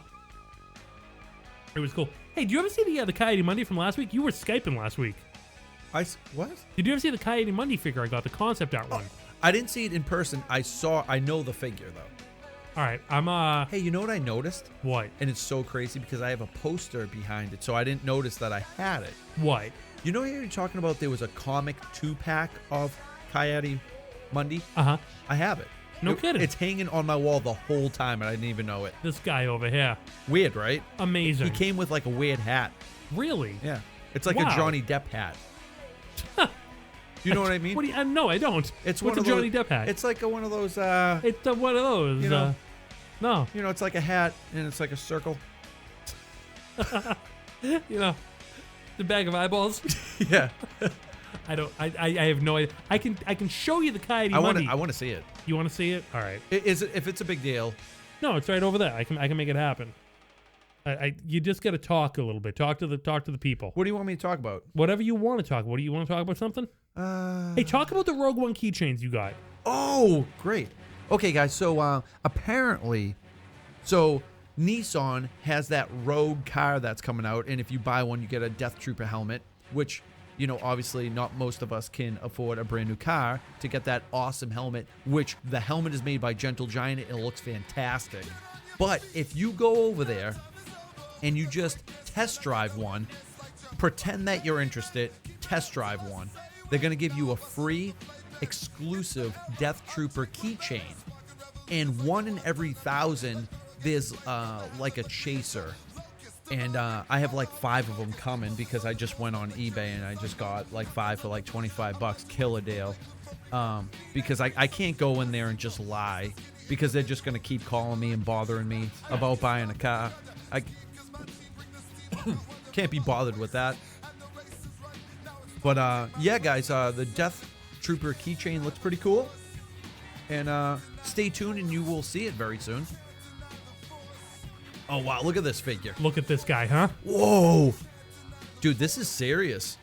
Look at this guy. The concept art Coyote Monday is maybe one of the greatest figures I've ever seen in my life. Dude, I'm not going to lie. Oh, Chris, my God, dude. He can hold. Dude, look at his head. Look at this. Yeah. Ball joint head. Yeah, it can move over the cape. Chris, yeah, he can hold a lightsaber with 2 hands with ease. And he looks like he's ready to do battle. This is what he would look like if he survived Order 66. Yeah. And he went into hiding. He's been through some stuff, you know? It's true. But yeah, this is 3 3/4, fully articulated. Everything moves: knee joints, ball joint, head, everything. Elbow He's not swivel. expensive. Not expensive, and I'm not gonna lie to you. This is a fantastic figure. Yeah, like, wow, it's one of the greatest Star Wars figures I've ever seen. It's true. He has a patch, McGee. This looks great. He got a patch on his eye patch Jedi. Yep. He's like a one shoulder cape. The only other Jedi that had a patch was Evan Pale, right? Yeah, and he has like a like swashbuckling pirate like boots. The boots is sick. Yeah, I mean the boots make the man. You know, that's a great figure. It's a great. I'm gonna go ahead man. and say it's great. Look at how he stands, and he's hold. This is when they spared no expense. The fact that he can hold the lightsaber with 2 hands is huge. Huge. How many figures do you know that can do that with ease like that? Not many. No, it's crazy. It's crazy. Wow. Yeah, guys, if you don't have this figure, go back and get it. What was this, the Legacy Collection or something like that? Yeah, I think so. Great figure. Oh, dude, even the ankles have a joint. Ankles. Everything. Wow. Everything moves. Yeah, everything's crazy. Well, Chris, what do you say? I think it's about that time. No, go for it. A little more. I didn't say stop.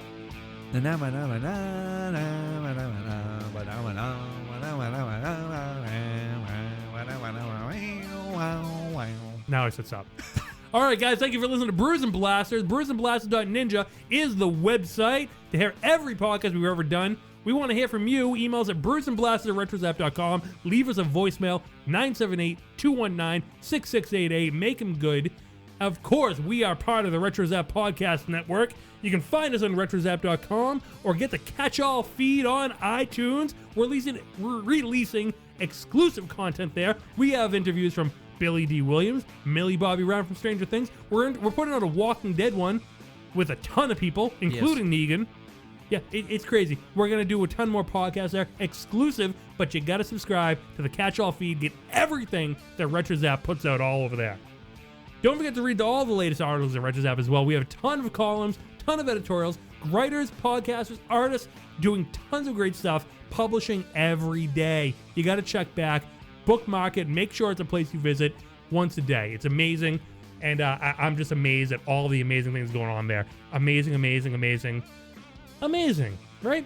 Amazes the thing. Amazing.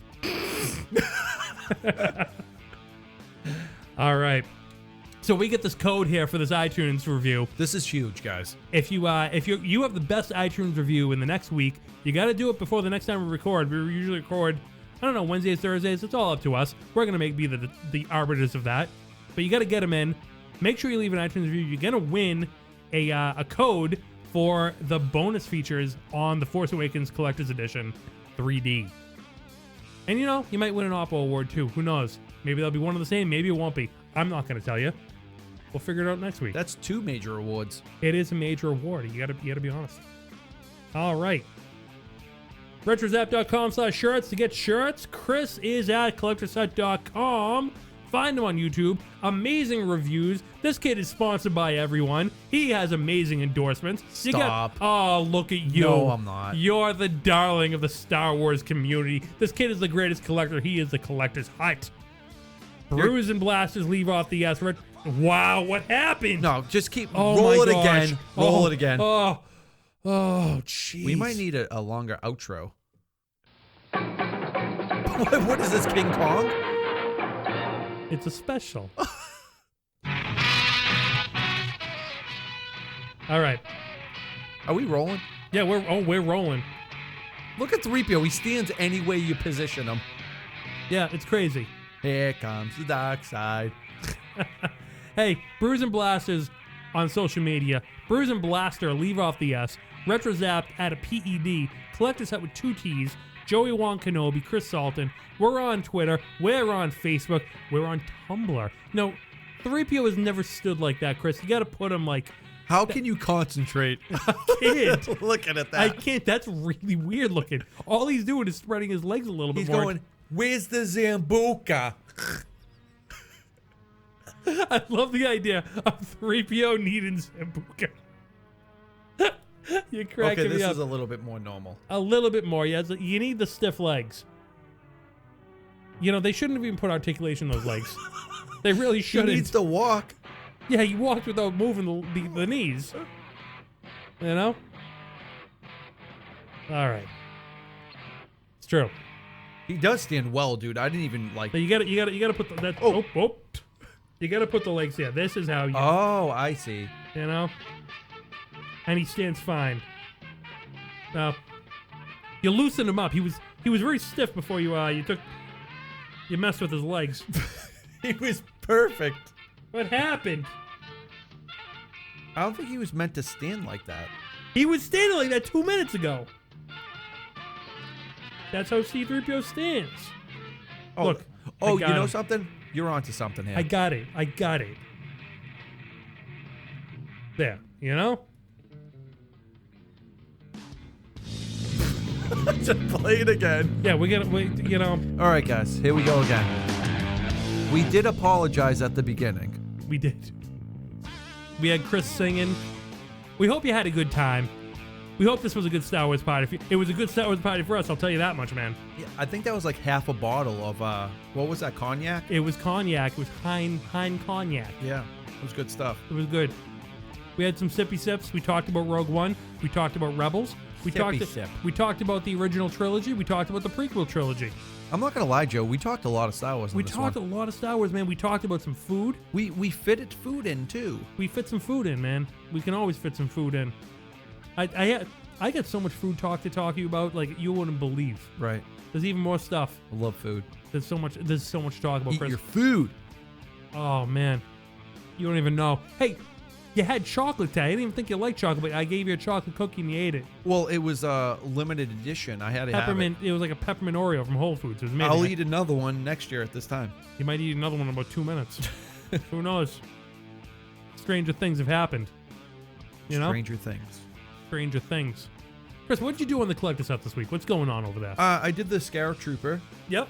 I'm going to be putting out some of those Titanium Series mini helmets. No kidding. Did Hasbro supply those to you? They did. I'm going to put them out. Look at you. Maybe like in a couple days from now. I'm really proud of you. Hasbro's backing you, man. You're moving up in the world. Thank you. Yeah, I did the U-Wing and the TIE Striker. Remember us little people when you're at the heights.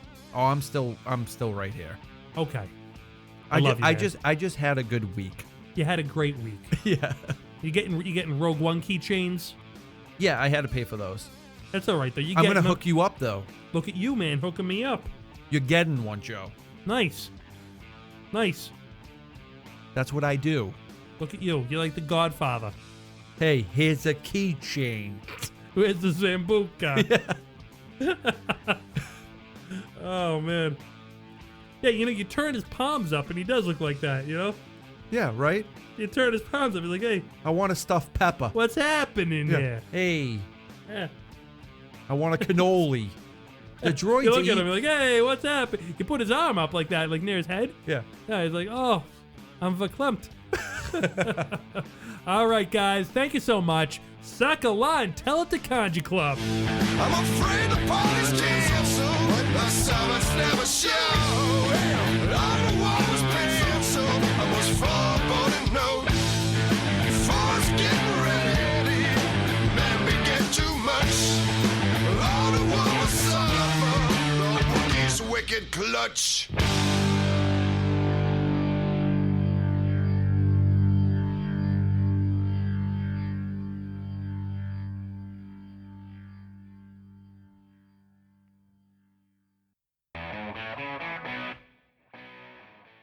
You gotta get the lip gloss going.